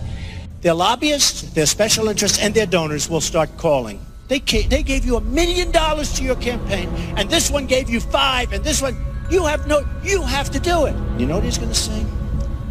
Okay, I'll do it. Mr. Trump, you're using the talking points of the Democrats, and as we all know, that I'm using facts. This message was paid for by the People for People Corporation. Donate online at p4ppc.org, p4ppc.org. If you're like a lot of companies, you know you need IT, but you aren't sure where to start. That's where Five9 comes in. Hi, I'm Todd Stryker, President and CEO. For almost 15 years, Five9 has been providing IT solutions to companies just like yours. We'll show you the solutions that are right for your business and give you the roadmap to success in the future. Find us at five9s.com. That's the number 5, NINES.com. In 50 feet, turn left.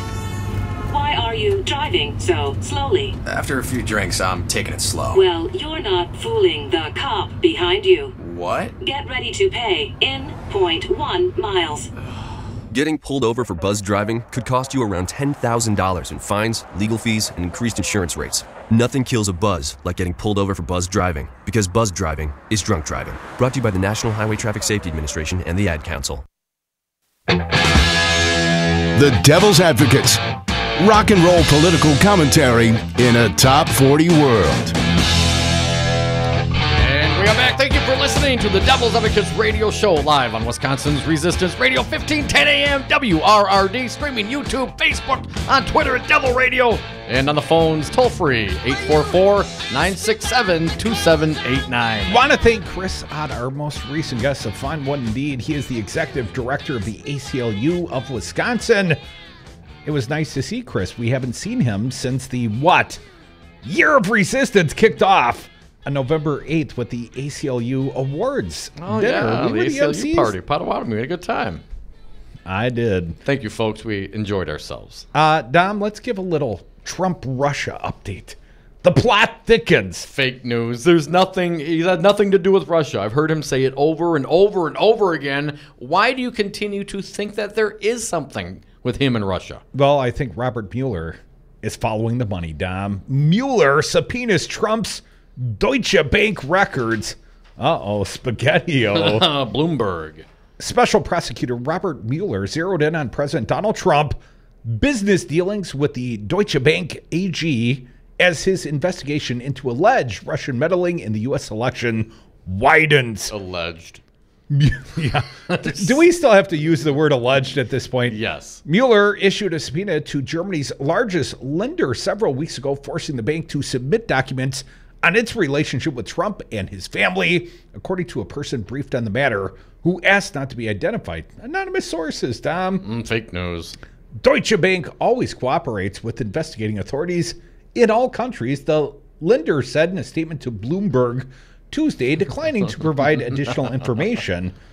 Deutsche Bank for months has rebuffed calls by Democratic lawmakers to provide more transparency over roughly $300 million Trump owed to the bank for his real estate dealings prior to becoming president. Representative Maxine Waters of California and other Democrats have asked whether the bank loans to Trump made years before he ran for president were in any way connected to Russia. The bank previously, the now fully transparent Deutsche Bank, previously rejected Democrats' request for reports on Trump, those demands saying sharing client data would be illegal unless it received a formal request to do so. Which apparently they did. Trump, of course, has denied any wrongdoing. Calls and emails to the White House weren't immediately returned. Handles blot reported the subpoena earlier on Tuesday. And, of course, we know Michael Flynn has already pled guilty, Dom. I'll jump forward a little bit in the Bloomberg piece. Trump's relationship with Deutsche Bank stretches back some 2 decades, and the roughly $300 million he owed to the bank represented nearly half of his outstanding debt, according to a July 2016 analysis by Bloomberg. That figure included a $170 million loan Trump took out to finish a hotel in Washington. I wonder if that's the post office, Curdy. You know it is. He also has 2 mortgages against the Trump National Doral Miami Resort and a loan against his tower in Chicago. Deutsche Bank management is ready to share information about the lenders dealing with Trump and is hopeful that doing so will end the series of inquiries from Democrats and executive at the bank who asked not to be identified discussing private deliberations, has previously told Bloomberg News. An internal investigation, Crudy, carried out by Deutsche Bank didn't yield any evidence of connections between the client relationship with Trump and the bank's so-called Russia Mirror trades affair, a person briefed on the matter said. The bank has settled several U.S. investigations into how it helped Russian clients move money out of the country, but a settlement with the U.S. Department of Justice is still outstanding. Ooh, Mr. Kata, I think I know how they do it. How? They have those Russian oligarchs turn it into cash, rubles into cash, and then they go to Trump International and they buy condos. That sounds like a great way to do it. Yeah, money laundering at its finest with the assistance of fine foreign banks, allegedly. News of the Deutsche Bank subpoena may escalate Trump's vitriol toward investigators, which over the past week has included publicly attacking the Justice Department and the Federal Bureau of Investigation, whose reputation Trump said was in tatters. Unlike his pristine reputation. In July, Trump said in an interview with the New York Times that if Mueller examined his family's finances beyond any relationship with Russia, he'd consider it a violation. Mueller's investigation had expanded to examine a broad range of transactions involving the president's businesses, including dealings by his son-in-law, Jared Kushner, and Commerce Secretary Wilbur Ross, a person familiar with the probe told Bloomberg News after the publication of the Times interview. Let's not forget Wilbur Ross. Maybe Trump intends to drain the swamp by bringing all the corrupted, dirty characters into his administration. Nice. And taking them all down at once. Unfortunately, the Titanic, the Trump-tanic, I think he's going down with the ship. But Dom, be careful. The man that wrote The Art of the Deal, Trump's book, says Trump always lashes out when he's cornered. He told me so years ago. Let's talk about that when we come back. More Devil's Advocates, WRRD 1510 AM, Wisconsin's only resistance radio.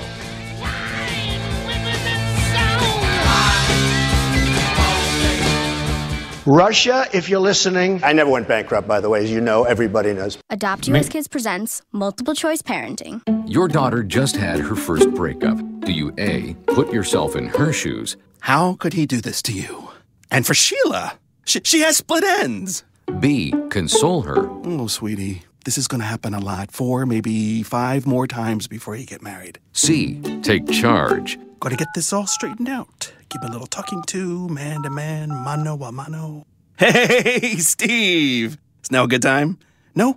Okay, no problem. Bye. Or D, help her find a new boyfriend. I know a great place to meet boys. The internet. Nice, single boys.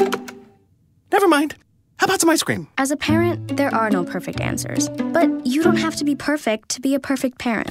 Thousands of teens in foster care will love you just the same. For more information on how you can adopt, visit adoptuskids.org. A public service announcement from the U.S. Department of Health and Human Services, Adopt U.S. Kids, and the Ad Council. I am here from the future. The bridge is out because you didn't fund the roads. Listen to 1510 AM WRRD, Milwaukee, Waukesha. Listen to them if you want to live. Going through divorce is a very emotional time in someone's life, and when I went through my first divorce, I really needed someone to help me through the legal aspects of what my rights were. That's why I got in contact with Lawton & Cates. The attorneys at Lawton & Cates. It's who you turn to for legal advice. 282-6200 or lawtoncates.com.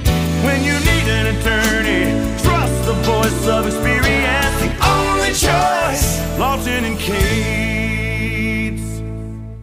Have a drink at Regano's Roman Coin. This neighborhood corner tavern is as classic as the street it occupies. Family owned and operated since 1966, Regano's Roman Coin is located in a former Pabst Tide House on historic Brady Street, serving an array of craft beers with a focus on Wisconsin breweries. Also, weekly drink specials, trivia on Wednesdays, seasonal sporting events, parties hosted for all occasions, and pet friendly. Open 11 a.m. Tuesday through Friday, 10 a.m. Saturday and Sunday, closed on Monday. Regano's Roman Coin, Milwaukee's pet friendly, cash only ordering classic corner tavern. What do current WRRD sponsors, guys like Lenny Mattioli, Crazy TV Lenny, now Crazy E-Bike Lenny, have to say about advertising with Wisconsin's only resistance radio? WRRD 1510 AM, would you call us a great radio advertising source or the greatest radio advertising source ever, sir? Okay, first of all, my emotional answer is the greatest. Yes. Now a realistic businessman answer, okay? I would say equal to or better than any talk show style radio station that I've ever advertised on.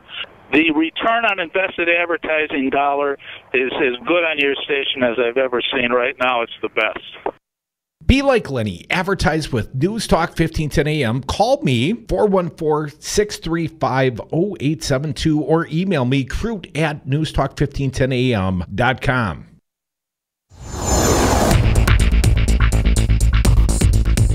Good afternoon. It's 3:32 for 1510 AM, WRRD, Wisconsin's Resistance Radio. My name is Brian Kelly. Here's some headlines for you. Governor Scott Walker is moving forward with his plan to drug test some people who receive food stamps. A photo posted by WRRD's Earl Ingram of subcontractors hired by the city of Milwaukee brandishing guns is causing outrage among citizens and aldermen. The largest healthcare system in Wisconsin is merging with the largest healthcare system in Illinois. Bayshore Town Center has a new owner. Pewaukee native and former Badger J.J. Watt has been named Sports Illustrated's Sportsperson of the Year. And the Bucks went to Boston last night, scored 100 points, but still came up on the losing end. The wind advisory is still in effect, gusts up to 45 miles per hour. It's currently 31 degrees in Milwaukee and 29 in Waukesha for 1510 AM. My name is Brian Kelly.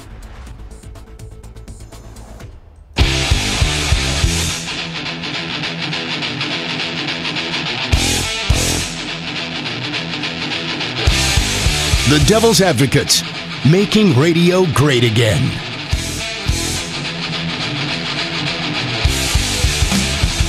Welcome back to the Devil's Advocates Radio Show, broadcasting live from Brady Street in the heart of downtown Milwaukee. Actually, the, Lower East Side, Stu Man would say. That's right. It all seems downtown to me. Yeah, that's all right. You'll get your bearings the longer you stay here, buddy. Dominic, Donald Trump has a tendency, let's just say, to lash out. What? He's a problem child, one might say. He wrote a book once upon a time, or more accurately, hired a man to write a book for him, The Art of the Deal. The author of that book, the ghostwriter, Tony Schwartz, had a little something to say. It published at the Washington Post. President's tweets and public remarks will only get wilder as the Russian investigation narrows.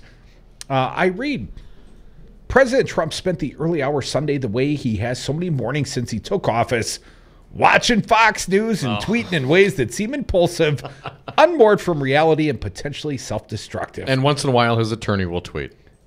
Allegedly. So he claims. In less than 2 hours, he managed to criticize his own FBI, peddle a new conspiracy theory, attack James B. Comey, Hillary Clinton, and ABC, and draw more attention to the Russian probe that has already implicated several of his aides. As someone who spent hundreds of hours observing Trump so I could write The Art of the Deal, I find it increasingly extreme behavior entirely consistent and predictable. Michael Flynn's guilty plea Friday and his promise to cooperate with special counsel Robert S. Mueller III brings the investigation closer than ever to the president's doorstep. For 5 decades now, Trump's pattern has been more aggrieved and vulnerable he feels, the more intensely he doubles down on the behaviors that have always worked for him in the past. Sunday's tweet storm won't be the last time the president indulges in self-pity. pretty sure about that. Deceit and deflection. In all likelihood, it will get worse. Dom, some might accurately call this man a snowflake. He's a safe space, but let me read on briefly. He's very sensitive. Trump's first move in the face of criticism has always been to assume the role of victim. Unfair has long been one of his favorite words. He always perceives himself as the victim, so he feels justified in lashing back at his perceived accusers. That's what he's doing in this blizzard of Sunday morning tweets. Here's how he explained the tactic and art of the deal. A quote, Tom. When people treat me badly or unfairly or try to take advantage of me, my attitude all my life has been to fight back very hard. And this. Sometimes part of making a deal is denigrating your competition. Sometimes part of making a deal is, Luca Brasi sleeps with the fishes. In the weeks ahead, Trump will probably double down on lying, even as he falsely accuses others of being dishonest. Consider his remarkable recent suggestion to aides that his remarks on the Access Hollywood tape about assaulting women might not be real, even though he's already publicly acknowledged that they were his and apologized for them. Now, let's just stop right there if we may. And certainly this man who worked with Trump writing this deal spent a lot of time, has lots of insight. But the fact that this thing was said on Hollywood Access, Trump already apologized for it, and then now apparently is questioning the veracity of the tape. Does that give you pause more than any of the other issues that he brings out there? I just think that one, it kind of it stands out more than some of the others to me. I don't think he believed himself when he apologized. When he apologized? Trump regularly rewrites his narrative using what Kellyanne Conway calls alternative facts to fit whatever he wants to believe and convey in any given moment. This is classic gaslighting, a blend of lying, denial, insistence, and intimidation designed to fuel uncertainty and doubt in others about what's actually true. Well, that's one characterization. In the time I spent with Trump, I concluded that lying became second nature to him long ago, both because he lacked any conscience about being deceptive and because he discovered that he could get away with it. Yes. Truthful hyperbole is is the sanitized term I gave to lying in the art of the deal with Trump's blessing. I have never met someone before or since who was untruthful so effortlessly. It's truly a skill that Trump has. Well, I mean, I don't know if it's a skill, but it's certainly a trait. In Trump's mind, he is only doing what is required to win. Here's the way he describes himself in The Art of the Deal. Despite what people think, I'm not going to be the bad guy when it isn't absolutely necessary. Whether that's true or not, he plainly believes that it has become necessary now. The more threatened Trump feels by troublesome facts, the more preposterous the lies he will tell. When winning is your sole goal, the end always justifies the means, and that has given Trump an advantage throughout his career. To get the outcome he wants, he's willing to be scorned, parodied, or even reviled in ways most of us are not.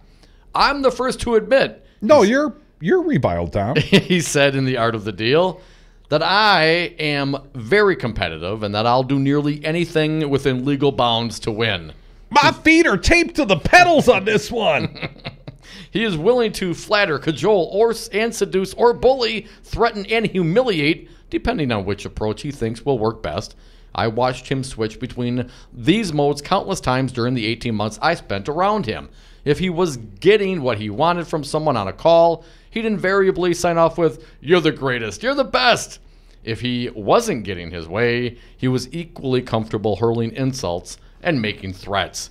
Part of Trump's approach is to overwhelm the opposition by coming on like a human tsunami. In The Art of the Deal, this is the way he described his 6-year effort to build the New York City Convention Center on property he controlled. In the end, we won by wearing everyone else down. We never gave up, and the opposition began to melt away.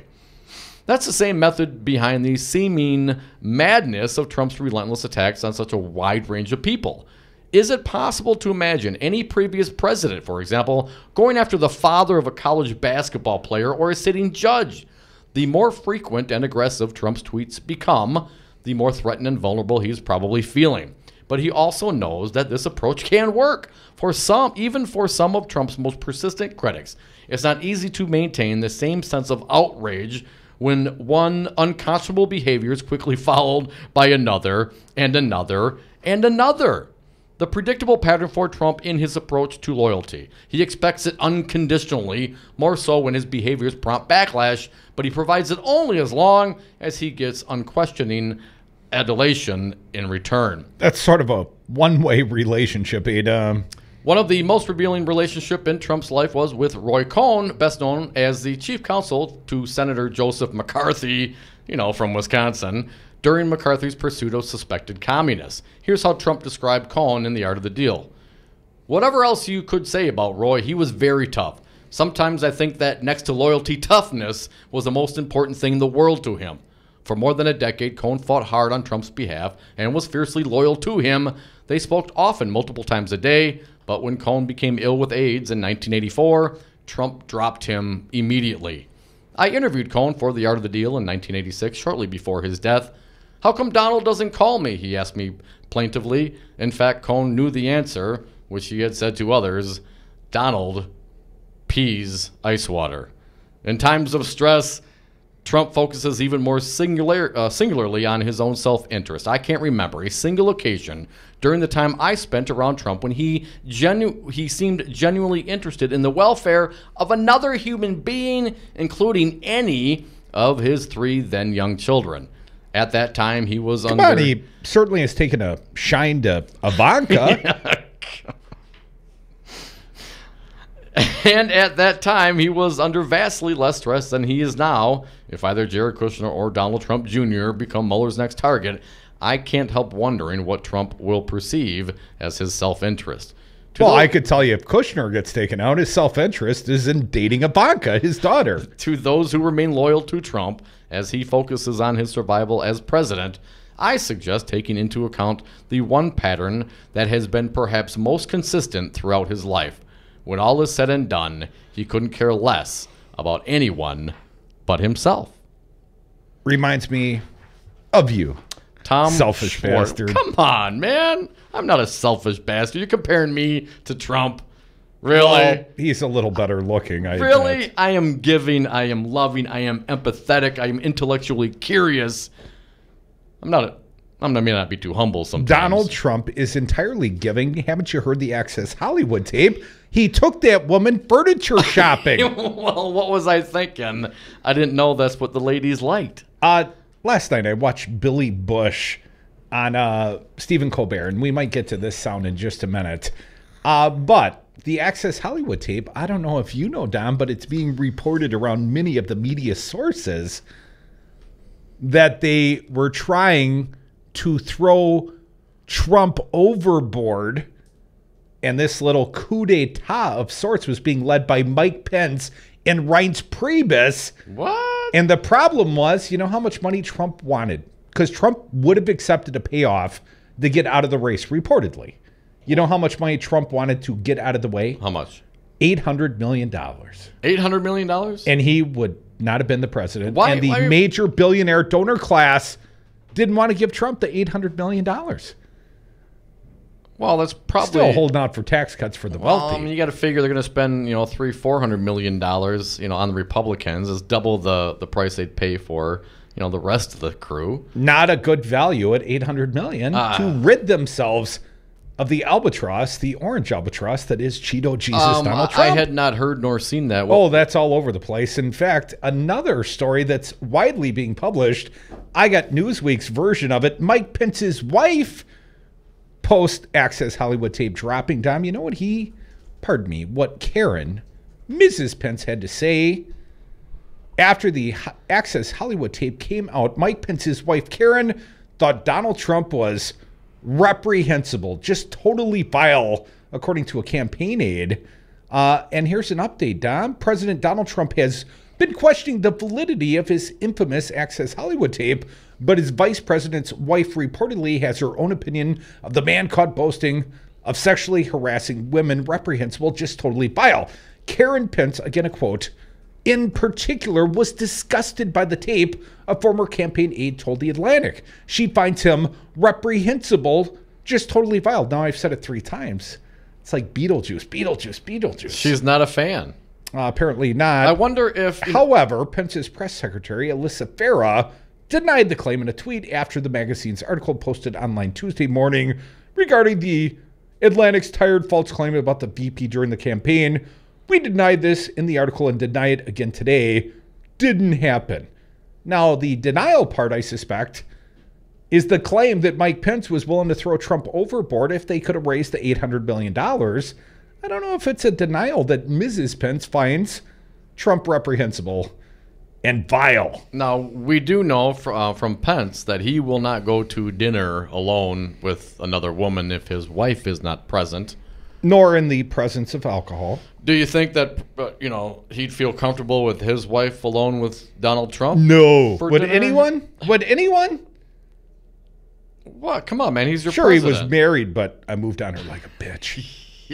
Here's a headline. AOL Politics report Pence Priebus planned a coup to replace Trump. Just so you know, I'm not making it up, my friend. I found a similar article in theatlantic.com Yeah, as well. I think that The Atlantic is the original source of this long read. It's a long article, isn't it, Dom? It certainly I was looking at other people's encapsulations of The Atlantic's reporting, so I didn't have to read the whole article, Dom. Briefly from The Atlantic. Being a little Trump-like, a little self-centered. On this topic. Being efficient.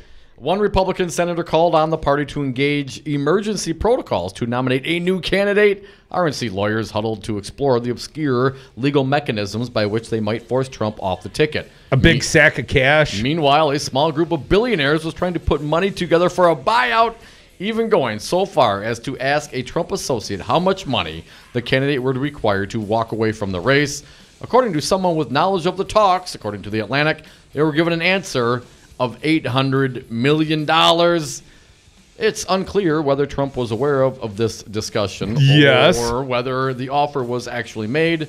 Republican donors and party leaders began buzzing about making Pence the nominee and drafting Condoleezza Rice as his running mate. So there are sources. Crudy makes this up. No. There are sources. Of course, they're anonymous sources quoted in the Atlantic piece, theatlantic.com. I bet you they could pay off the Trump candidate cabinet to exercise the 25th Amendment for like solution. $400 million? I bet you they could do it for $400 million. What a relative value. Absolutely. You got a problem with this? They tried to buy Trump off. Well, the vice president included. Reince Priebus included. Yes, I have a problem with this. Let's get back from the break. We'll talk about it. 844-967-2789. We are the Devil's Advocates. News Talk 1510, Wisconsin's Resistance Radio. Russia, if you're listening. If I told you you had a beautiful body, would you hold it against me? Hi, this is Brad Saug, owner of Zero Res Madison Carpet Cleaning. Zero Res is the best new technology in carpet cleaning. We have a patented process using empowered water, a high-tech process in which we force the water to act like soap. It doesn't want to stay in that state. It's jacked up and it's angry and it wants to hit the dirt and then it neutralizes. When we're done, all that's left in your carpet is just light moisture. In the end, you get the cleanest, greenest, healthiest carpet cleaning available. Call us at 848-9000. Zero Res. Spell it backward or forward. It's the right way to clean. Have you outgrown your house? Are you sick of apartment living? Not ready to buy but know you need to move? Hi folks, this is Tom Hartman for CCL Management in Middleton. You should consider moving up to one of the finer rental homes CCL Management represents. Unique houses and condos, always clean, most are pet friendly. Visit cclmanagement.com today to find your new home. CCL Management, Dane County's premier leasing and property management company. Call CCL Management at 833-0009. That's 833-0009 or visit cclmanagement.com today. Hi, I'm Crudy. I'm here with my friend Tom Alonzi, Principal Officer with Teamsters Local 200. Tom, why are you union strong, Teamster strong? Well, because, Crudy, the Teamsters are the most powerful labor union in North America with 1.4 million members standing together for better wages, benefits, and working conditions at their respective places of work. Tom, what are the unions going to do for the next generation? The same things we Teamsters have done for the generations before them, Crudy. Give them respect, dignity, and representation with a legal binding contract with their employer, not just the empty promises of an ever-changing employee handbook. Tom, if people want to know more about the unions or joining the Teamsters, what do they do? Well, Crudy, they can simply call Teamsters Local 200 at 414-771-6363 and say, I'd like to know more about becoming a Teamster. Or they can go to our website at teamsterslocal200.com. Be Union Strong. Stand with Teamsters Local 200, like News Talk 1510 AM and your friend Crudy. So, Jesse, why should someone buying a home pay for an agent when they can go online or call a number on the for sale sign? Great question. First of all, never call the number on a sign to see a home. That's the seller's agent, and they don't represent your interests. If they show you the home outside of an open house, you forfeit your ability to have someone negotiate in your corner to buy that house at no cost to you. Well, with interest rates still at historic lows, how can buyers still get a great deal and protect their rights? Step 1, find a buyer's agent that you trust. Like you? Like me. I will find the home that best fits your needs, anticipate problems, and negotiate on your behalf from the offer through closing day. And the best part is that the buyer doesn't have to pay a dime for me to represent them. Solidarity Realty. They're real, they're solid, they're honest. Whether buying or selling in Madison or Dane County, call Solidarity Realty 608-284-9311 or find them at solidarityrealty.com. People are always looking to invest in a good opportunity. So what if you could invest in the future of kids, like a stock? Not the kind of stock that's about making money, but a stock for social change called Better Futures. With your investment, it helps students like me go to college. My name is Charles, and I'm your dividend. Invest in better futures with UNCF. Visit uncf.org/invest. A mind is a terrible thing to waste, but a wonderful thing to invest in. Brought to you by UNCF and the Ad Council. Grass-fed, locally raised. Tom Perez, chairman of the Democratic National Committee. Hey, great to be with you. And since I spoke last, I went to my first game at Camp Randall. So all right. I'm very excited. Well, I feel quite confident that was a victory as my team's undefeated, Tom. Hey, I agree. Our team, you should say. My daughter's there at Madison. Oh, that's right. It was a great day. Happy Great Badgers. Day. The Devil's Advocates, weekday afternoons on 1510 AM, Wisconsin's Resistance Radio. The Devil's Advocates, the fix for political junkies everywhere. 737 coming out of the sky. Oh, won't you And we are back. Thank you for listening to the Devil's Advocates radio show. Give us a call if you got something to say. 844-967-2789. Dominic, we had Chris Ott from the ACLU before. I started that interview with the question, can the president obstruct justice? Yes. Philip Bump at the Washington Post, in fact, brings to light the fact that we've already got a number of U.S. senators on the record on this topic. As the headline tells me, 16 Republican senators are on the record as saying that a president can obstruct justice. Well, whatever for does he mean, Dom? Let me read. There were strong words from Attorney General Jeff Sessions addressing the suddenly salient question of whether a president can be found to have obstructed justice. President Trump's attorney, John Dowd, suggested this week that he couldn't. Sessions appears to disagree. And here's a quote. The chief law officer of the land, whose oath of office calls on him to preserve, protect, and defend the Constitution, crossed the line and failed to protect the law and, in fact, attacked the law and the rights of fellow citizens, Sessions said. Under our Constitution, such acts are high crimes, and equal justice requires that he forfeit his office. The twist is that Sessions was not talking about Trump. That quote unearthed by Politico was about Bill Clinton and was uttered by Sessions in 1999 during the Senate vote determining whether Clinton should be removed from office. In May, we noted that more than 100 members of Congress were around during the Clinton impeachment hearings and cast votes on whether he should face impeachment for his actions. Among those 101 people were 16 currently sitting Republican senators who supported the idea that Clinton should be held accountable for obstructing justice. 8 of those Republican senators were then in the House. 8 others were already in the Senate. It's worth revisiting how the process of impeachment works. The House votes on articles of impeachment that, if approved with a majority vote, go to the Senate. This is the actual impeachment. There, the Senate decides if the subject is guilty of the charges. If 2/3 of the senators think the person is guilty, the person is removed from office. In other words, should articles of impeachment against Trump get out of the House, which is almost certainly not going to happen in a chamber with a large Republican majority. 67 senators would have to then vote to find the president guilty. As it stands, there are 48 Democrats in the Senate. If 16 senators who voted either to impeach Clinton on obstruction of justice, the 8 who were then in the House, or to find him guilty of the charge, the 8 in the Senate, were willing to be consistent in considering the question for Trump, 3 more Republican senators would need to join them. No such consistency should be expected, of course. It's not how politics works in 2017. What's more, though, we should seek the same consistency from the 11 current Democratic senators who voted against impeaching Clinton or removing him from office, meaning that 14 more votes would be needed to remove Trump from office. Nonetheless, that more than 30% of the Senate Republicans caucus has already weighed in on whether a president can be found to have obstructed justice is significant. And Trump's Attorney General, the guy who runs the department that houses Special Counsel Robert Mueller's investigation into Trump and Russia, at one point explicitly rejected the argument posed by Trump's lawyer. It may not amount to much beyond inconsistency, which itself is clearly not an impeachable offense, but it's worth noting. Folks, you are listening to the Devil's Advocates radio show on WRRD 1510 AM. Unfortunately, the FCC makes us turn off our fine AM transmission signal when the sun sets. And this time of year, that comes pretty quick. It's coming in like 20 minutes from now. So we would be remiss if we didn't come back with a little wanker bashing down. Got to get it on the AM dial. Still up, absolutely. And of course, you better get used to it, at least for this winter, at least until our new FM is up on the stick. 101.7, that'll be the new FM. In the meantime, please live stream us. NewsTalk1510am.com. More Devil's Advocates on WRD 1510 AM after this short break. The happy hour starts right now.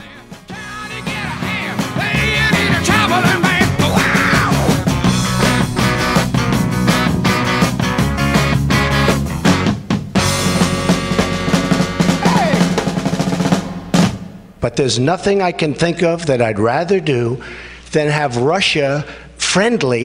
But there's been no collusion, no obstruction, and virtually everybody agrees to that. Wisconsin's doing terribly. The roads are a disaster because they don't have any money to rebuild them. They're borrowing money like crazy.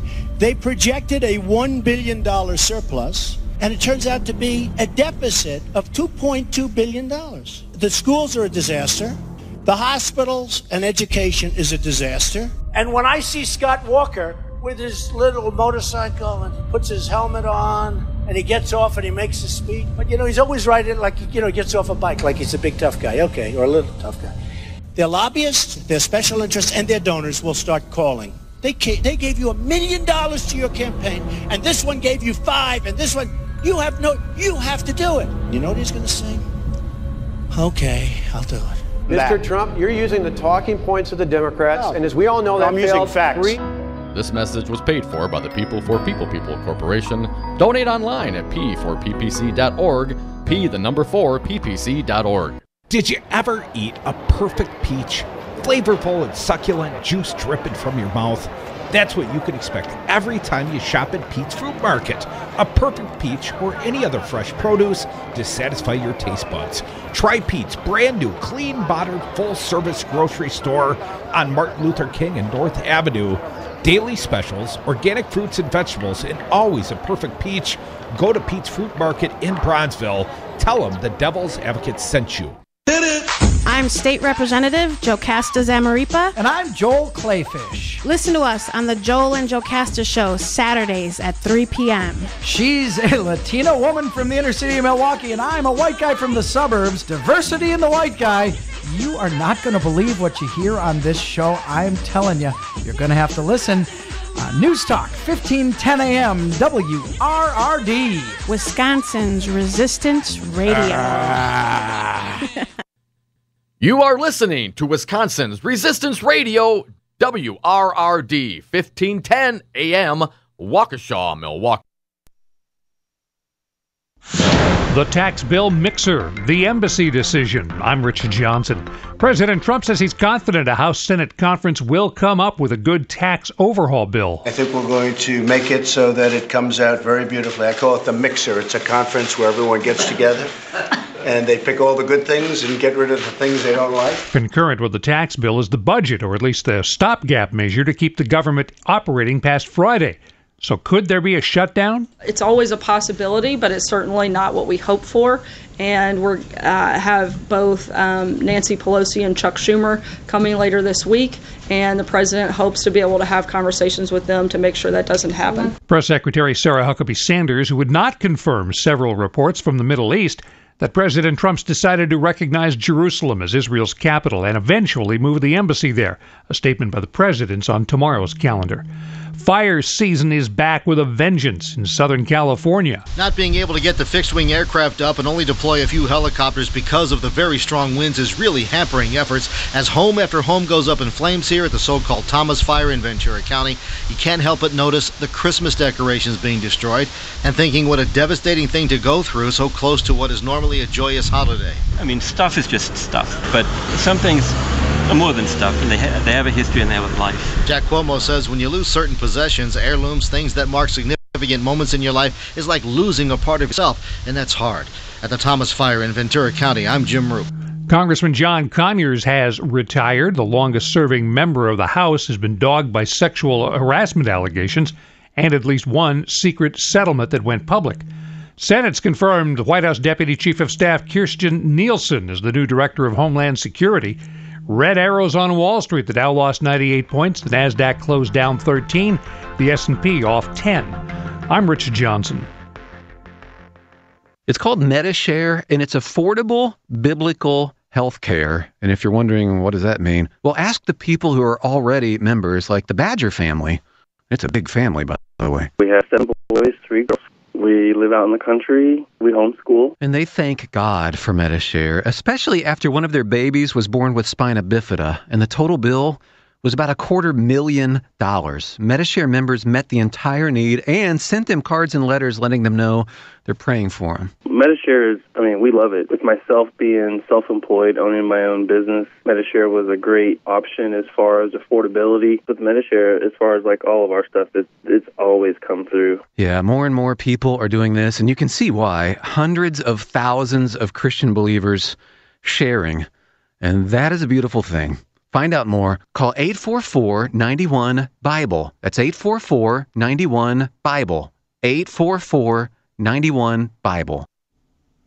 Google is going on a hiring spree to try to stamp out offensive videos and comments on YouTube. Google parent company Alphabet wants more than 10,000 employees working to address content that might violate policies, according to YouTube CEO Susan Wojcicki. The company is recruiting thousands of reviewers to reduce the amount of what it calls problematic content. Wojcicki says YouTube's trust and safety teams have reviewed nearly 2 million videos for violent extremist content over the past 6 months. It was forced to adopt additional screening measures last month on its kid-friendly platform after a report showed many of the videos there contained profanity and violence. I'm Joe Ramsey. The British movie theater chain Cineworld's looking to buy U.S.-based Regal Entertainment for about $3.6 billion.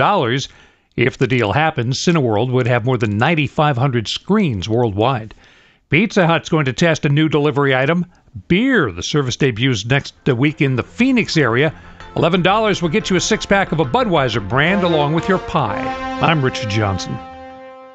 Hiring is important, but finding the right people can be a real challenge. That's why ZipRecruiter is obsessed with finding you qualified candidates fast. ZipRecruiter finds candidates with the right experience and notifies them to apply for your job. No wonder 80% of employers who post on ZipRecruiter get a quality candidate through the site within just 1 day. The right candidates are out there. This is how you find them.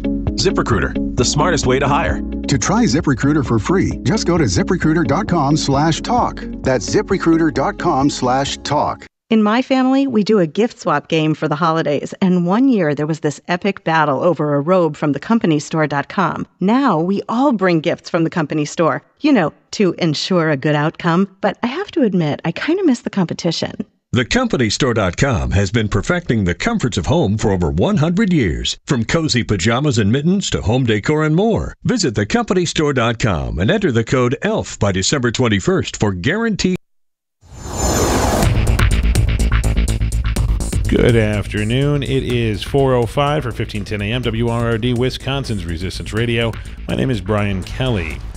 Governor Scott Walker is moving forward with his plan to drug test some people who receive food stamps. The governor has submitted a plan to state lawmakers for testing able-bodied recipients of the Food Share program. The administration expects that only about 220, or 0.3% of recipients, will test positive in the first year. The drug test to get the food stamps would likely face a legal challenge, according to Sherry Tussler, executive director of the Hunger Task Force in Milwaukee. There is a wind advisory in effect, gusts up to 45 miles an hour today. Mostly clear and windy tonight, gusts up to 35 miles an hour, lows only in the upper teens. Currently, it is 31 degrees in Milwaukee and 29 in Waukesha. For 1510 a.m. WRRD, Wisconsin's Resistance Radio, my name is Brian Kelly. The following program is a presentation of DC Communications, LLC. Warning, you are about to listen to the greatest radio show ever. And due to contractual obligations and to shield our airwaves corporate licensees from any semblance of liability, responsibility, and gullibility, we must tell you the views represented on this show are not necessarily those of this station or its management. This radio show contains differing points of view on current political topics, and due to the nature of its contents, it should be heard by everyone. Thank you for listening. 3, 2, 1. Now live from the heart of liberal Wisconsin, where the political party is just beginning, welcome to the Devil's Advocate Show.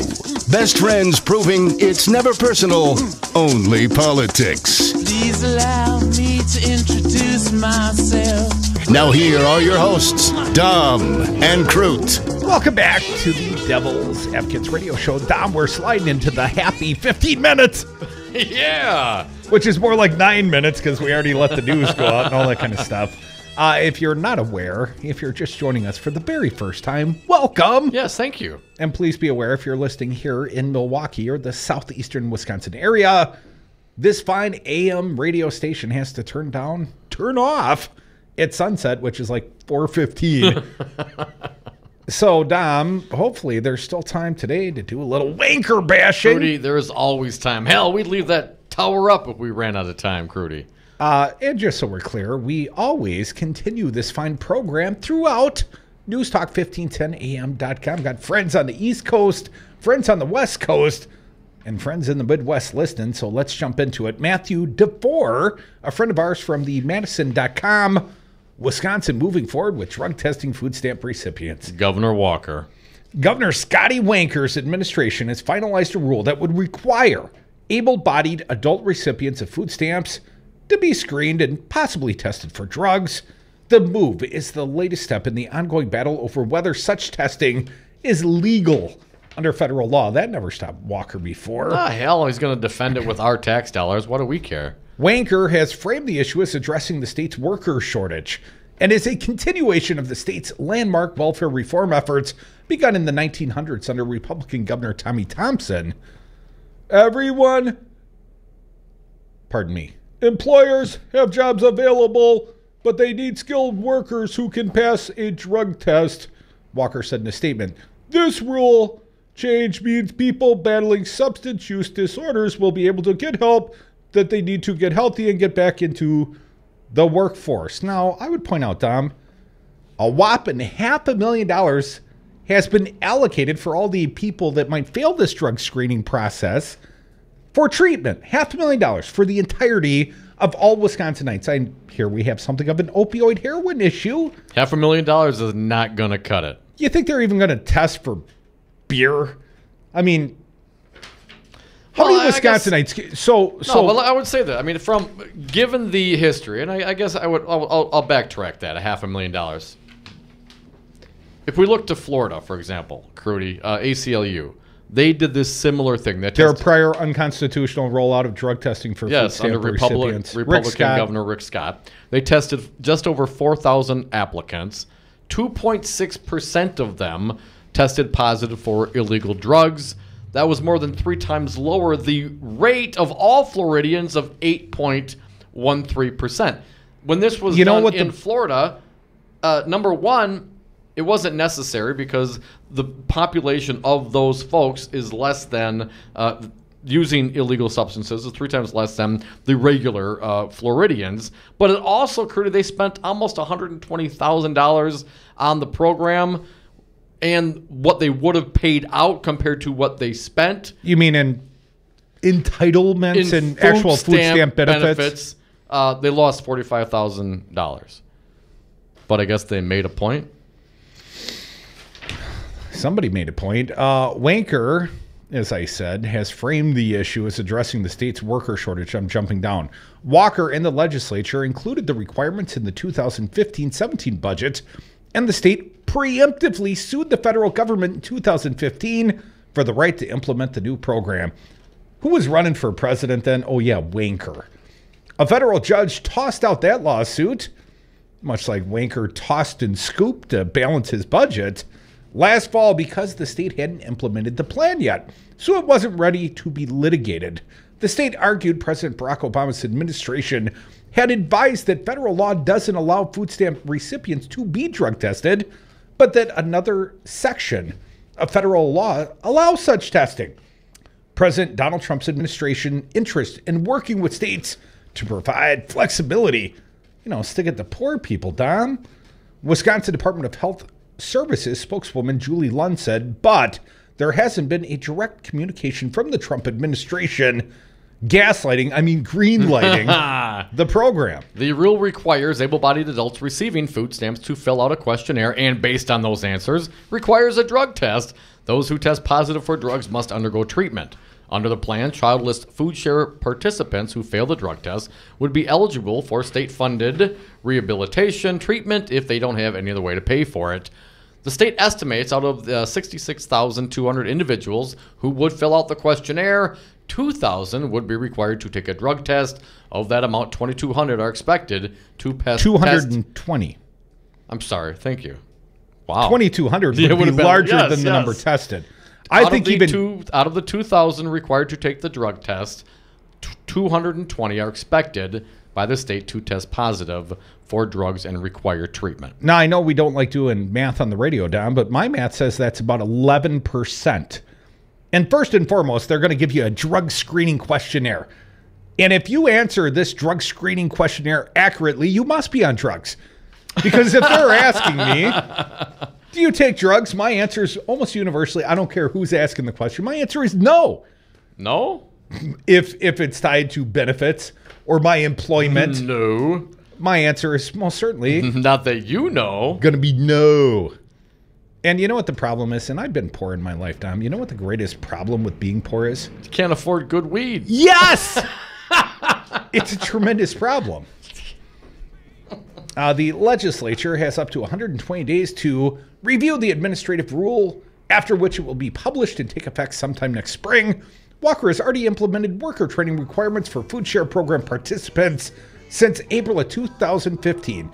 Able-bodied adults 18 to 49 have been required to participate in worker training program for work 80 hours per month to maintain eligibility for food share. Some 20,000 participants have gone through the program. The Gubernator's office said, thank you, Chris Ott, Executive Director over at the ACLU of Wisconsin. Please stick around. More of this fine program. Newstalk1510am.com. But the AM signal, FCC says we got to turn her off now. Have a great night. See you later.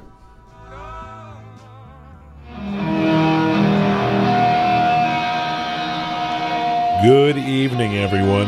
Due to FCC regulations and that we are a daytime AM radio station, this now concludes our broadcast day. But you don't have to leave us. We do stream online 24/7 at newstalk1510am.com. That's newstalk1510am.com. Or check us out on the TuneIn app at WRRD 1510am. For those of you already streaming, we now continue regular programming, and please welcome your friends from the radio station. Say hi, everyone. News Talk 1510 AM, WRRD, Wisconsin's Resistance Radio.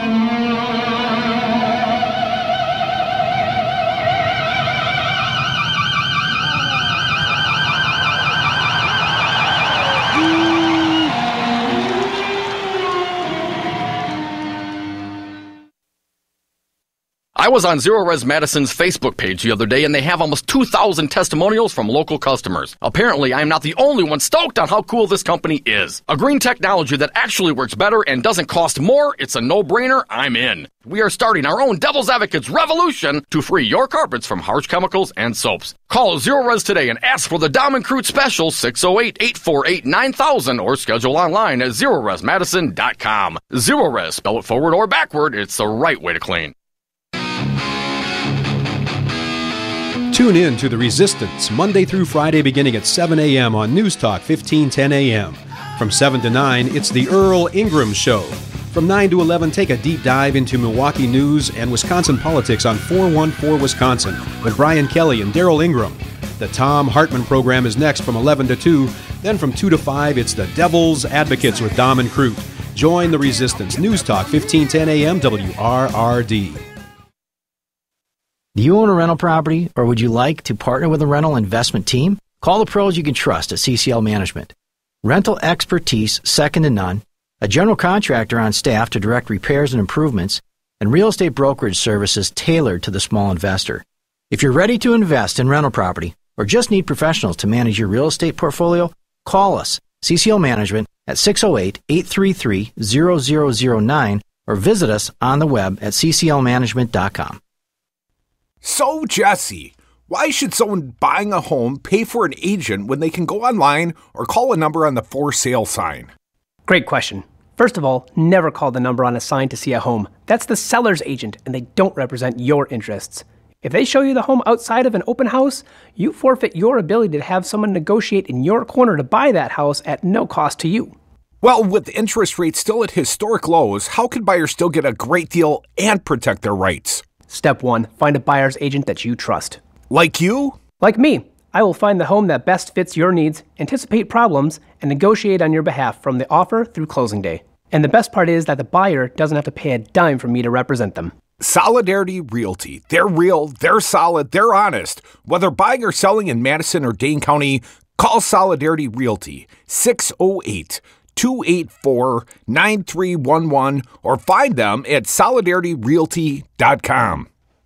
Have a drink at Regano's Roman Coin. This neighborhood corner tavern is as classic as the street it occupies. Family owned and operated since 1966, Regano's Roman Coin is located in a former Pabst Tide House on historic Brady Street, serving an array of craft beers with a focus on Wisconsin breweries. Also, weekly drink specials, trivia on Wednesdays, seasonal sporting events, parties hosted for all occasions, and pet friendly. Open 11 a.m. Tuesday through Friday, 10 a.m. Saturday and Sunday, closed on Monday. Regano's Roman Coin, Milwaukee's pet friendly, cash only order and classic corner tavern.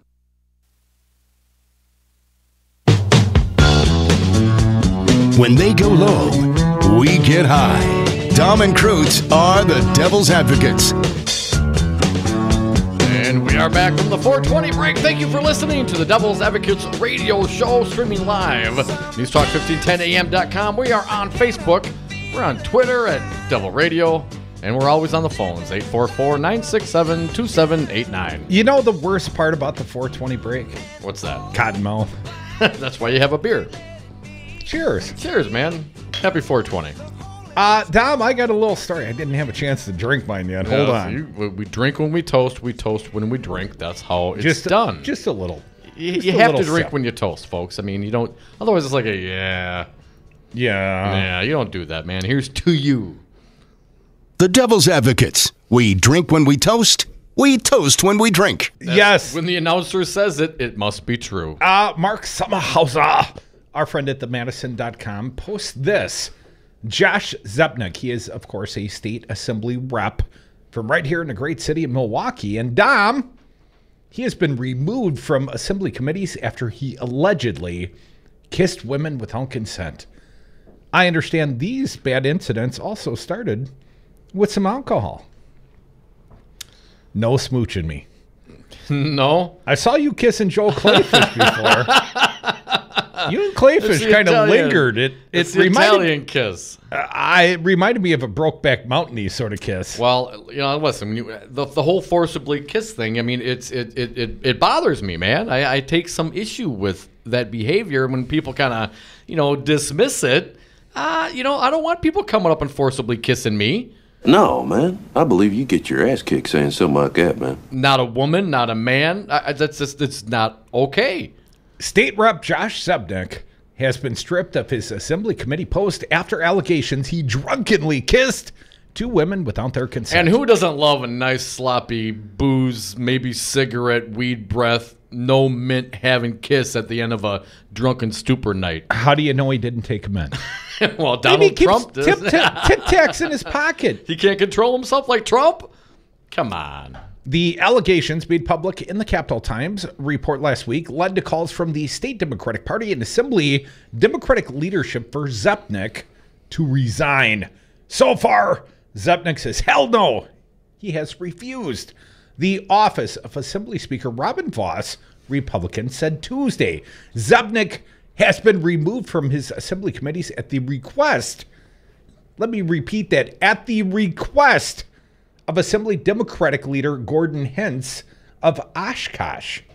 Hintz said in a statement Tuesday that stripping Zepnick of his committee assignments is one of the few disciplinary actions available to me as minority leader.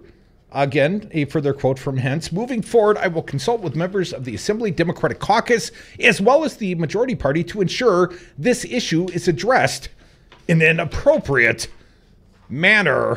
Dom, it was not immediately clear Tuesday if any further action would be taken. Assembly Democratic leaders could lock Zepnick out of the party caucus meetings. I mean, literally, are they going to shove him out? Get in the hallway. Is that what you do? You lock the man out in the hallway? I read on, push the Assembly to censure Zepnick, introduce a resolution calling for Zepnick's expulsion, or try to remove him through impeachment. Sort of a prelude to Trump's future impeachment. Zepnick didn't show up Tuesday for a session of the Assembly Committee on Federalism and Interstate Relations, as which he previously served. Zepnick also served on one of the following committees: Energy, Utility, Family Law, Financial Institutions, and Mental Health. Instead, State Rep Gary Hebel. Hebel? Yeah, Hebel. He? There's only one E. Gary Hebel. Hebel appeared in Zepnick's place. Here's what he had to say. I was asked by leadership to be here. I'm very happy and willing to serve on this committee, and will do so. We'll do that as long as the leadership wants me here. Asked if the change was permanent, Hebel said, at this point, that's my understanding, yes. Zepnick has not publicly addressed the allegations, but has said his past heavy drinking led him to make numerous mistakes. Now, we did invite him on, right, Kirby? Yes, we did. We did call through his legislative office yesterday, meaning I called. I know a message was left for him. They didn't ask me what topic we might want to discuss. And what did you say? We'd like to have him on the show? I was quite flexible with the times available to the good representative from Milwaukee. I gave them my name. I said, we're kind of a big deal. People know us.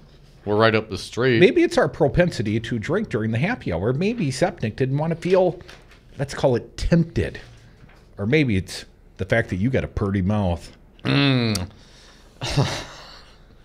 Zepnick, you are invited. I think this is something that we should talk about. No force kissing, though. No, Dom doesn't like that. I'm not a fan. I'm not a fan. And I promise, I was just making a point the other day. I will not force kiss you if you come in studio with us, but I think, you got to think about that. You can force kiss my ass.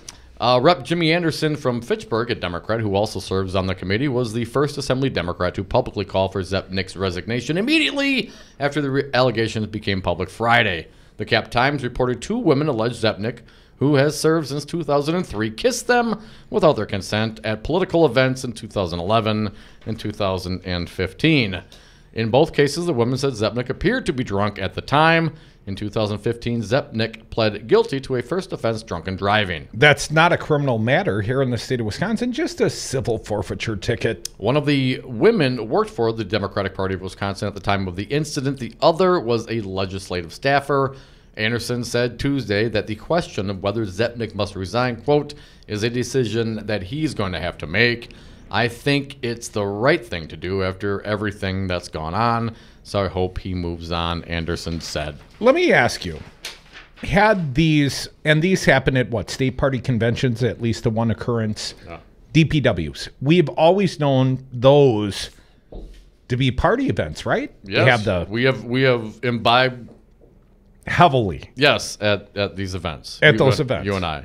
Yes, we have. And you never forcibly kissed me. Not to my memory. You're so tender. It gets a little fuzzy after midnight. Yeah, but that doesn't obviously excuse it. No, certainly it doesn't excuse it. And I'm not saying this is a grown man. This isn't some juvenile indiscretion. This isn't some kid some having a couple beers for the and first time ever. reading the signals a little bit wrong. Right. But, it was funny. Joel Clayfish, before he kissed you, he had a conversation with me in the lobby earlier today. Joel Clayfish, Republican rep.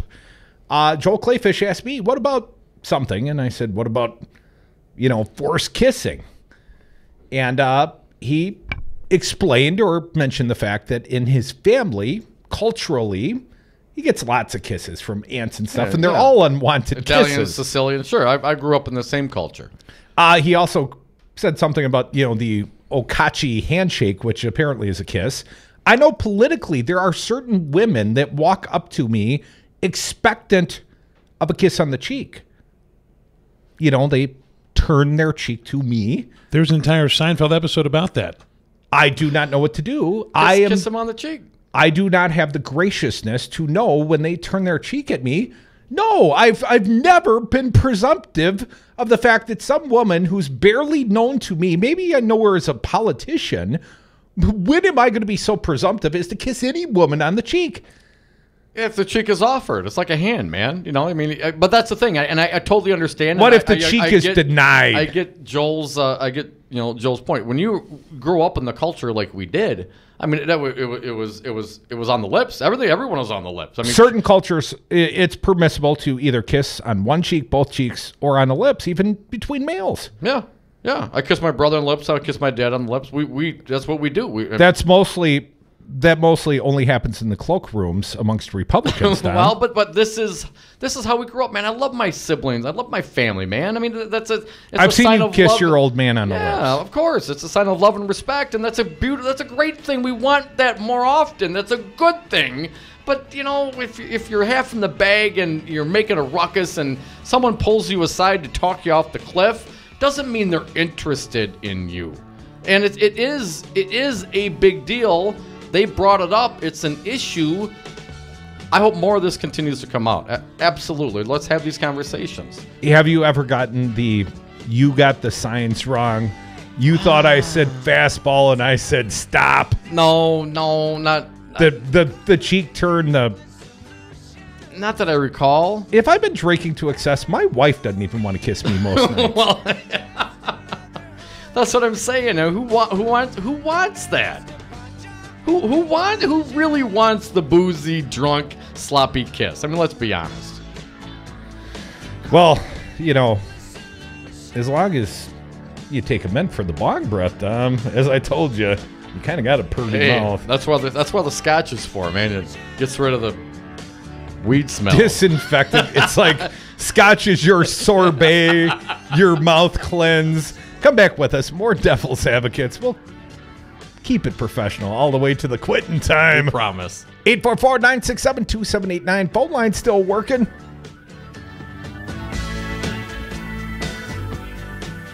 No, man. I believe you get your ass kicked saying something like that, man. You got a little pretty mouth, ain't you? Daddy, can I go with you? I said, yes, you can. Watch out for your cornhole, bud. Did you ever eat a perfect peach? Flavorful, juice dripping from your mouth? That's what you can expect every time you shop at Pete's Fruit Market. A perfect peach or any other fresh produce to satisfy your taste buds. Try Pete's brand new, clean, bottled, full-service grocery store on Martin Luther King and North Avenue. Daily specials, organic fruits and vegetables, and always a perfect peach. Go to Pete's Fruit Market in Bronzeville. Tell them the Devil's Advocates sent you. Tune in to The Resistance, Monday through Friday beginning at 7 a.m. on News Talk 1510 a.m. From 7 to 9, it's The Earl Ingram Show.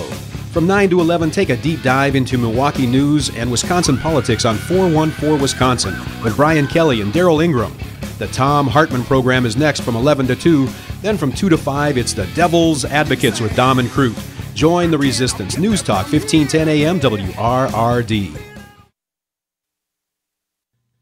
You are listening to Wisconsin's Resistance Radio, WRRD, 1510 AM, Waukesha, Milwaukee. Hi, I'm Crudy. I'm here with my friend Tom Alonzi, Principal Officer with Teamsters Local 200. Tom, why are you union strong, Teamster strong? Well, because, Crudy, the Teamsters are the most powerful labor union in North America with 1.4 million members, standing together for better wages, benefits, and working conditions at their respective places of work. Tom, what are the unions going to do for the next generation? The same things we Teamsters have done for the generations before them, Crudy. Give them respect, dignity, and representation with a legal binding contract with their employer, not just the empty promises of an ever-changing employee handbook. Tom, if people want to know more about the unions or joining the Teamsters, what do they do? Well, Crudy, they can simply call Teamsters Local 200 at 414-771-6363 and say, I'd like to know more about becoming a Teamster. Or they can go to our website at teamsterslocal200.com. Be union strong. Stand with Teamsters Local 200, like News Talk 1510 AM and your friend Crudy. Rich is just a the toothpaste, the olive oil, the shampoo, everything. He lets his 10-year-old nephew beat him at virtual tennis, even though he can straight up slay his 10-year-old nephew in virtual tennis. When the toilet paper is running low, Rich replaces the roll on the actual holder, not just on the back of the toilet. Rich is texting and driving. Rich, no. What are you doing, Rich? I was just telling everyone how great you are. Texting and driving makes good people look bad. Visit StopTextStopWrecks.org. A public service announcement brought to you by the National Highway Traffic Safety Administration and the Ad Council. If you're a single man under the age of 35, you'd probably like to know what the ladies are looking for on an online dating site. A guy who had a few drinks and later got pulled over for buzzed driving. See, that could cost you around $10,000 in fines, legal fees, and increased insurance rates. And doesn't a guy who's back living with his parents but calls them my roommates just scream Mr. Right? Buzzed, busted, and broke. Because buzz driving is drunk driving. A message from the National Highway Traffic Safety Administration and the Ad Council. Hey, America, we need to have a little talk. We've got more food than we know what to do with in this country, yet 17 million kids in America are struggling with hunger. Makes no sense. Luckily, the Feeding America nationwide network of food banks has volunteers gathering excess food and getting it to hungry kids. They're kind of like food angels. Hey, become a food angel yourself by supporting Feeding America and your local food bank at feedingamerica.org. We can't do it without your help. Brought to you by Feeding America and the Ad Council.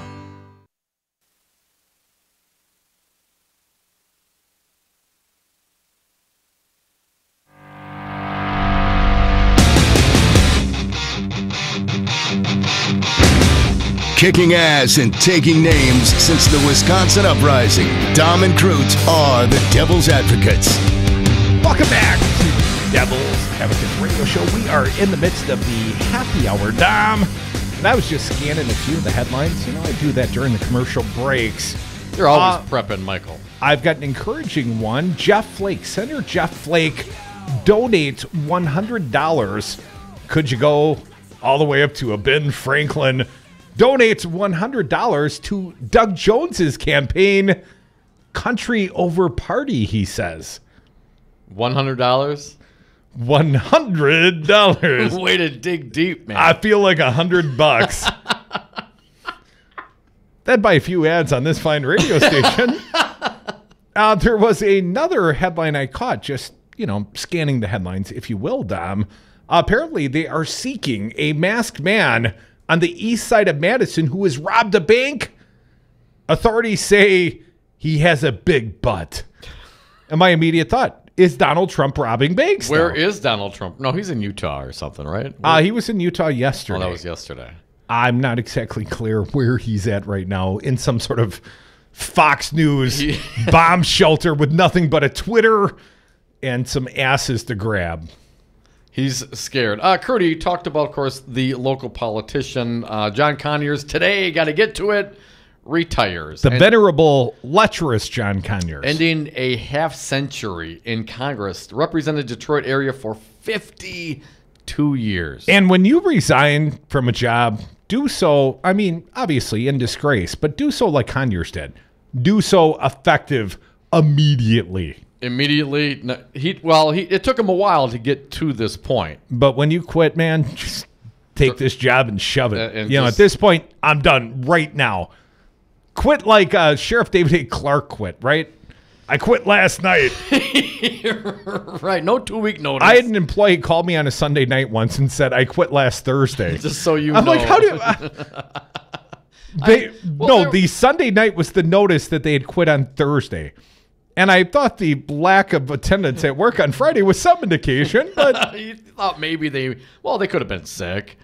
I still would have expected a phone call. Something? Crudy, the news just keeps coming from the DetroitNews.com. Another woman who worked for longtime U.S. Rep. John Conyers, who announced his retirement effective immediately, accusing him of touching her inappropriately by stroking and rubbing my thighs and appearing naked before her. Elisa Grubbs, who said you can't appear naked before a co-worker. I mean, she worked for him for 12 years, claims she also witnessed him touching and stroking the legs and buttocks of Marion Brown, Grubbs' cousin, and other female employees of the congressman on multiple occasions. Now, we've worked together for some number of years and known each other for some number of years longer. I've seen you naked. I've seen you naked. I've not seen you rubbing up against other staffers here. Does this come after a year? Yeah, Brian, you're coming up pretty close. Your anniversary, buddy. I am coming up pretty close. Gives a whole new meaning to spanking machine. Let's just put it that way. What do you want for Christmas? I don't know. I'm not sure. If I ask for it, am I going to get what I asked for? You'll never get your self-respect back, I'll tell you that. That's too late. Oh, that's long gone. According to the Detroit News, Grubbs described a time that Conyers slid his hand up her skirt while she was sitting next to him in the front row of a church. She said she was startled and jumped. What? Yeah. Perviness is next to godliness. I'm not exactly sure how that works. He molested her. He made a pass at her physically in the pew.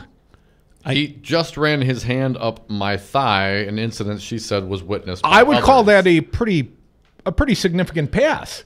That is pretty significant as well. In church, one time my grandfather, large man, very loud and boisterous, he nudged to me in the middle of church and said, "Hey, look over there. Check that out." But never groped her.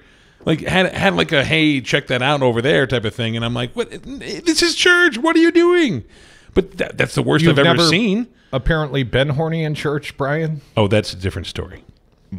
I'll just take the fifth. I mean, is church... I do not go. I have not gone for a long time. Catholic altar boy, were you, Brian? I mean, is church a place to hook... Is church a hookup place? A lot of people do meet their significant others in church, at least amongst the churchy population. I do have to say, I was a sacristan. I was an altar boy. What's that mean? Yeah, sacristan. Basically, I set up for mass. I take care of. You're like a lab assistant. Yeah, I take care of the Eucharist before it becomes blessed. Things like that. Basically, yeah. The stuff I'm doing for this station basically is that I'm the sacristan. And Eucharist was the thing we eat. Yeah, the wafer. Yeah, the wafer, and that's blessed by the priest coming over. Yes, does not become the body and blood of Christ until after the transfiguration. That type of thing. Up until that point, it's the body of Bry. Yeah. Actually, before that, it's just a dry cracker. It's just a dry cracker, which I had snacked on several times. The unblessed ones when I had not eaten beforehand. Do the Eucharist, can they go bad? I don't know. I never kept them long enough for them to go bad. But they're supposed to last for a while. There's no moisture in them whatsoever. I was going to think, but if there was if you get humid, if the air goes out or something, or some churches don't have. If they're not stored properly, it'll go bad. Probably. Brian, legitimate question: Have you ever had a morsel of food in any of your cupboards or refrigerator that has ever gone bad? Yes. Come on. No, that's a valid question. That's a valid question. I am a voracious. I have to eat my own body weight every day. I used to get lots of leftovers, and I would literally in the package. And he's talking about his dating history in college the styrofoam. now. In the styrofoam, Leftovers. I would put the date in. So I'd put it in my refrigerator because, you know, and you'd leave it in the trunk of your car for a week. Well, sometimes. Wonder if those fries are still good. But that's why you put the date on it, man. You scratch it into the styrofoam. Yeah, I've never had to put dates on things. No, never had to. No, it's never been an issue. So I think, things have gone bad, but that's not an issue. No, okay. Well, I think you can get a good couple of days out. You don't want to, you know, sometimes you forget. Speaking of forgetting, the whole reason I got to this point was that, yes, I've seen people hook up in church, and a lot of very holy, very, pious folk gotten together while I worked in the church. My mom has worked in the church for years.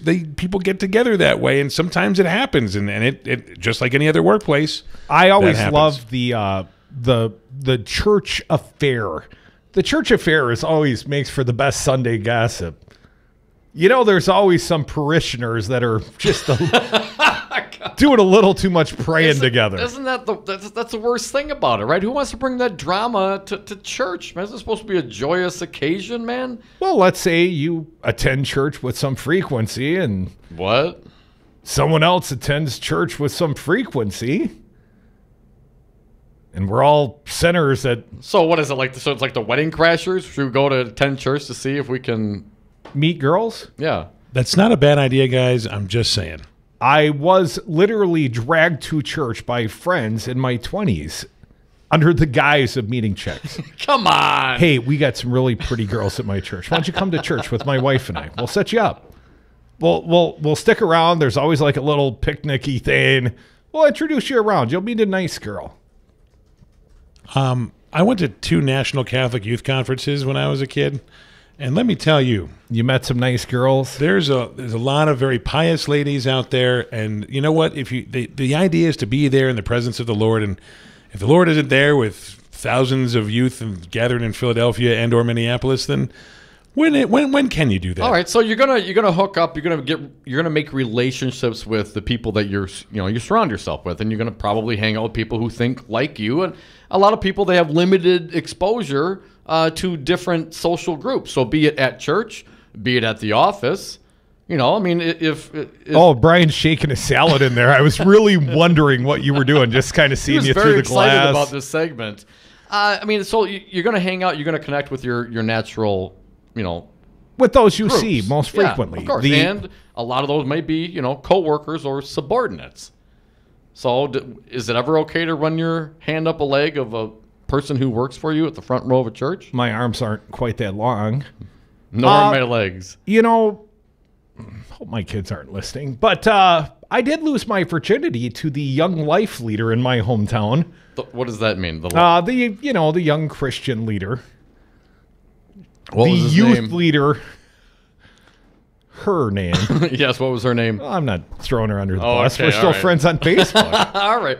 I got a class reunion coming up. Were you a church going? Were you a churchy kid at this point? I was an orphan, and while I was raised spiritually, I wouldn't say I was raised with any sort of specific religion, sort of non-denominational Methodism of some sort. But Jesus was your guy. Well, yes, I guess broadly, I tried to walk with Jesus. And then after the passing of my mother specifically, I ended up in the foster care system. And at different times, I was subject to the religions of the households I lived in, right? Right. That's the way it works. It's pretty much put upon you. So anyways, my last experience when I was a junior and senior in high school was to live with a Catholic family, also big Badger fans. Badger hockey specifically had Saturday night blue line tickets at the old Dane County Coliseum. And so anyways, the point was always to make it to church service on Saturday night, grab a sandwich, and then get to the hockey game. So the Catholics, they have like an early Saturday night service, 4 or 5 o'clock, something of that sort. And the guy, the stepdad, foster dad I live with, this guy worked his ass off. I have never seen a harder working guy in my life. Construction, worked outside, worked in the fresh air, but banked. This guy, I'd go home. I literally worked for him for a summer. I'd go home at 4 o'clock. We'd been on the job site. We'd leave for the job site at 4:30 a.m. I would leave the job site at 4 p.m., and he would often work till 7, 8, dark. Yeah, hard working. Yeah, hard-working guy. Well, anyways, he used to fall asleep in church all the time. And the guy at the local church, I guess he'd be the priest, and it was Catholic service. The priest, you could set your watch. It was a 45-minute service. It's like, oh my God, it's been 38 minutes. Only got 7 more minutes. But anyways, I was not a Catholic. I was not raised Catholic. So I just remember the first time getting dragged into Catholic church. And now it's time to take communion. Oh, and you never did that. I never did that. Yeah. And everybody gets up and they get in line, and I'm like, oh. So then I clasp my hands together, and everyone's walking up, and I'm like leaning in. I'm like, what's he saying? What? Could you slow down? I can't, but of course you can't say this, and you don't want to seem like the center in church, right? So anyways, I get up to the front of the line, and I look at the priest, and I don't know what the hell to say, so I just give him the old watermelon celery. Watermelon celery. Those are the insert words. If you're like singing along a song and you don't know the words and you don't want to get caught because you don't know the words, watermelon celery, just, those words, they've got a lot of enunciation. People don't realize that don't know what the hell you're talking about. Trudy, I had a similar experience. So that was watermelon celery. I totally understand. And that thought of getting in line and walking up and not knowing what you're getting into. But this is what everyone's doing. All right, go up. And they put it up, and they put your hand out, and something about the body of Christ. And I didn't hear what the person in front of me said, so I said, thanks. I was just at least you're polite. Yeah, but you didn't sit there with your mouth wide open and let the priest put it on your tongue. No. But before we go to break, that must have been something fancy Brian did back in his sassafrasin days. What was that called, Brian? I know you got a mouthful of something in there. Sacristant. Oh, lab assistant. I get it. Conyers. Yes. Going to church front row with employees, with staff. Did you ever go to church with an employer? Yes. Did any of your employees ever go to church with you?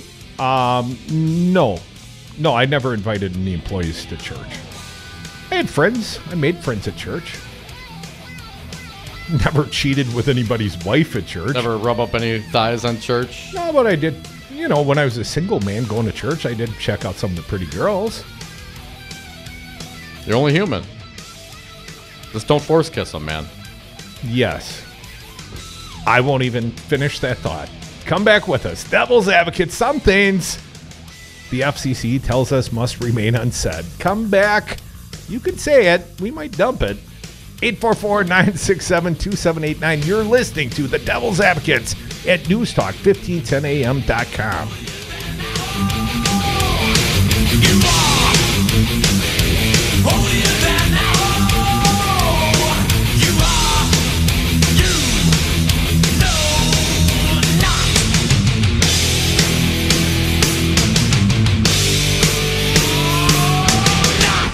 My name's Fred, and I'm just a man, same as you are. You're not a man, you're a bishop, for God's sakes! There is no God. Music is a bridge between the material and the spiritual. My name is Harvey Lauer, and I'm 82. As a blind person, you have to be aware that nobody can tell you what you can or can't do. You really have to try things. My folks got me a little radio in 1940, and that was the best Christmas present I ever got. When I was 11 years old is when I started to play music, play the piano, and then the accordion, and then the cello. My wife, who was also blind, was a good cook. When she died, that's when I started Meals on Wheels. America, let's do lunch. 1 in 6 seniors faces the threat of hunger, and millions more live in isolation. Drop off a hot meal and say a quick hello. Volunteer for Meals on Wheels by donating your lunch break at americaletsdolunch.org. This message brought to you by Meals on Wheels America and the Ad Council.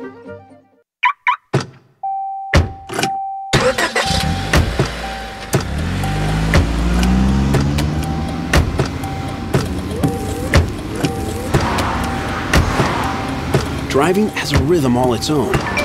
Don't wreck it with a text. Before you get behind the wheel, silence your phone. Or better yet, designate a texter. For more tax-free driving tips, visit StopTextStopWrecks.org. Brought to you by the Ad Council and the National Highway Traffic Safety Administration. Welcome back to the Dog Show. Up next, we have Satchmo. Satchmo is a member of the Shelter Pet Group. That's right, a group known especially for their couch-snuggling, ball-chasing, face-licking, and, of course, companionship. Now, let's see him in action. Look how he makes eye contact with his person. That's actually known as the treat stare. How intuitive, and now he appears to be excitedly turning in circles. Ah, the happy dance so common with this group. But really, the best way to know an amazing shelter pet like Satchmo is to meet one. Visit theshelterpetproject.org today. Adopt. Brought to you by Maddie's Fund, the Humane Society of the United States, and the Ad Council.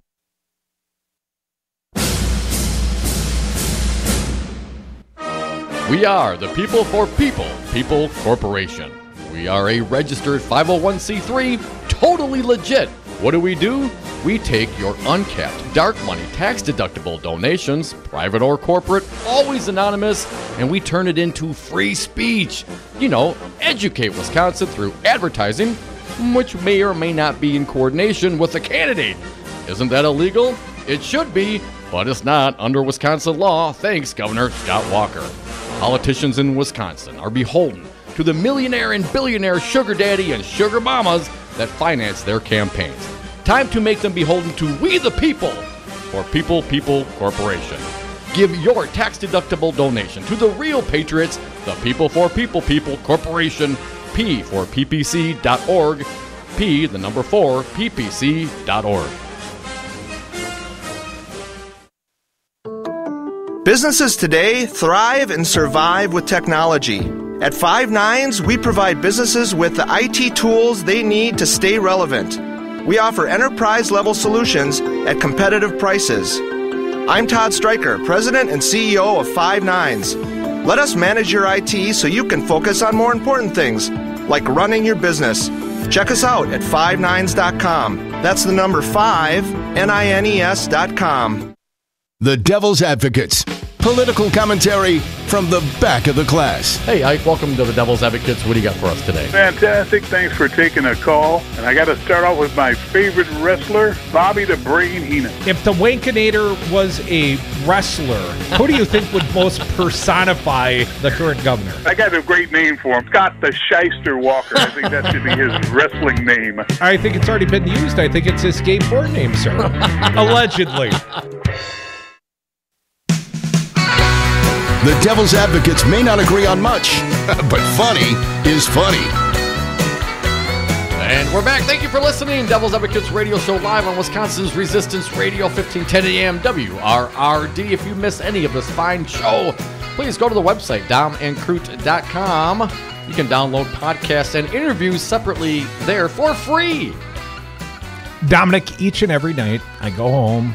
I do my damnedest to get the kids in bed, help them with their homework, eat a little dinner, tell them to go wash behind their ears, scrub their you-know-whats.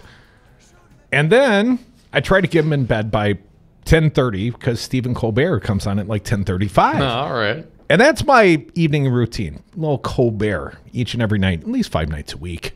Hopefully, we are your afternoon routine, at least 3 hours a day. But anyways, last night on the Colbert Show, Billy Bush. And my understanding is this is the first public appearance that Billy Bush has had since Donald Trump has sort of regurgitated this Access Hollywood story, now under the guise of never happened. The one he apologized for. The one he apologized for prior. Billy. So Billy Bush came on the Colbert Show last night, and Colbert said, it was our excuse to get out the Access Hollywood tape again. And I got to tell you, Billy on, he just wanted to play the tape again. Yes, and he said the CBS censors never would have let this come back around had it not been for Donald Trump's recent regurgitation and rejection of the facts of this story. So anyways, Billy Bush on last night seemed somewhat uncomfortable on the couch. Like this was not one of his prouder, finer moments. And as he pointed out, or perhaps Colbert pointed out to Billy Bush, you got fired, but the other guy became president. Right. And Billy Bush was sort of being the sycophant in this circumstance. As he described it, he said, Donald Trump was the gravy train over at NBC. He had good ratings. He was generating a lot of money for the network. whatever Donald wanted, Donald got. So I was sort of his yes man. He said, I traveled so much, so extensively, this became kind of this dog and pony show, the Donald and Billy show, I guess. But anyways, here was Billy Bush talking to Colbert on The Late Show last night, CBS, sometime after 10:35 Central. And Billy Bush wrote a recent op-ed in the New York Times. And Billy Bush said, come on, Trump. Of course you did it. If you would, play cut 107, Brian. 20 women don't get together and say, hey, you know, it'll be really fun. Let's take down a powerful guy together. Ha ha. No, they don't. And their names are, and I said, okay, you're reopening wounds on them too. Enough's enough. Stop playing around with the people's lives. That upset me. So I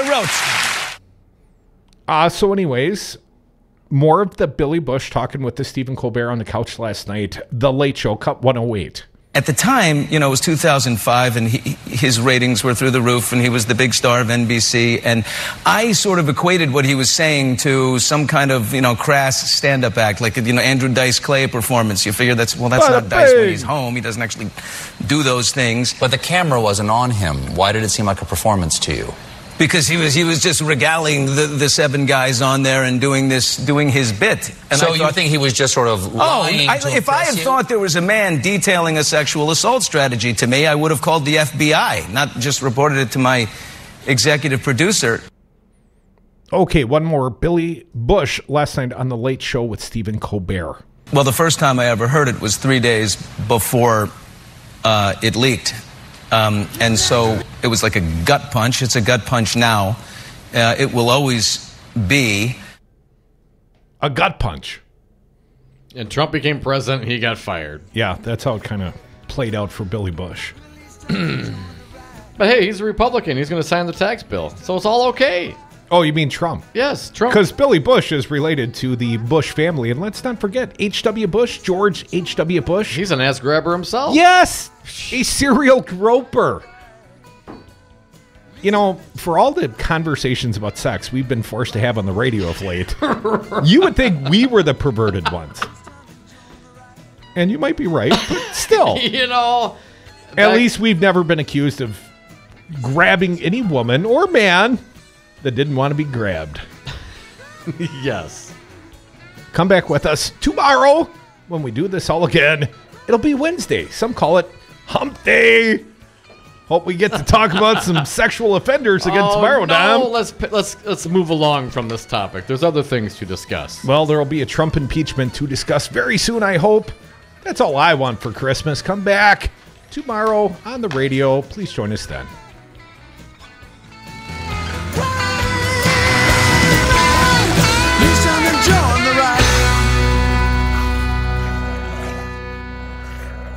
Then it came in and out. It came in 3 times. Do you own a rental property, or would you like to partner with a rental investment team? Call the pros you can trust at CCL Management.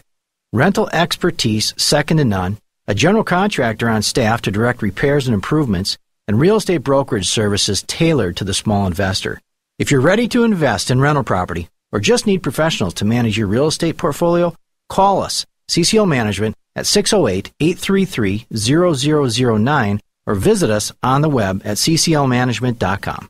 We've got Jesse Pica-Holtz in studio with Solidarity Realty. Jesse, why on earth are you advertising in the Milwaukee area when you help buy and sell homes in Dane County? Simple. Since Walker's policies have taken hold 7 years ago, most new job growth in Wisconsin has happened here in Dane County because of its progressive policies. And plenty of folks who commute to or from Madison already know that many rentals here are more expensive than a fixed mortgage. Solidarity Realty. They're real, they're solid, they're honest. Whether buying or selling in Dane County, call Solidarity Realty.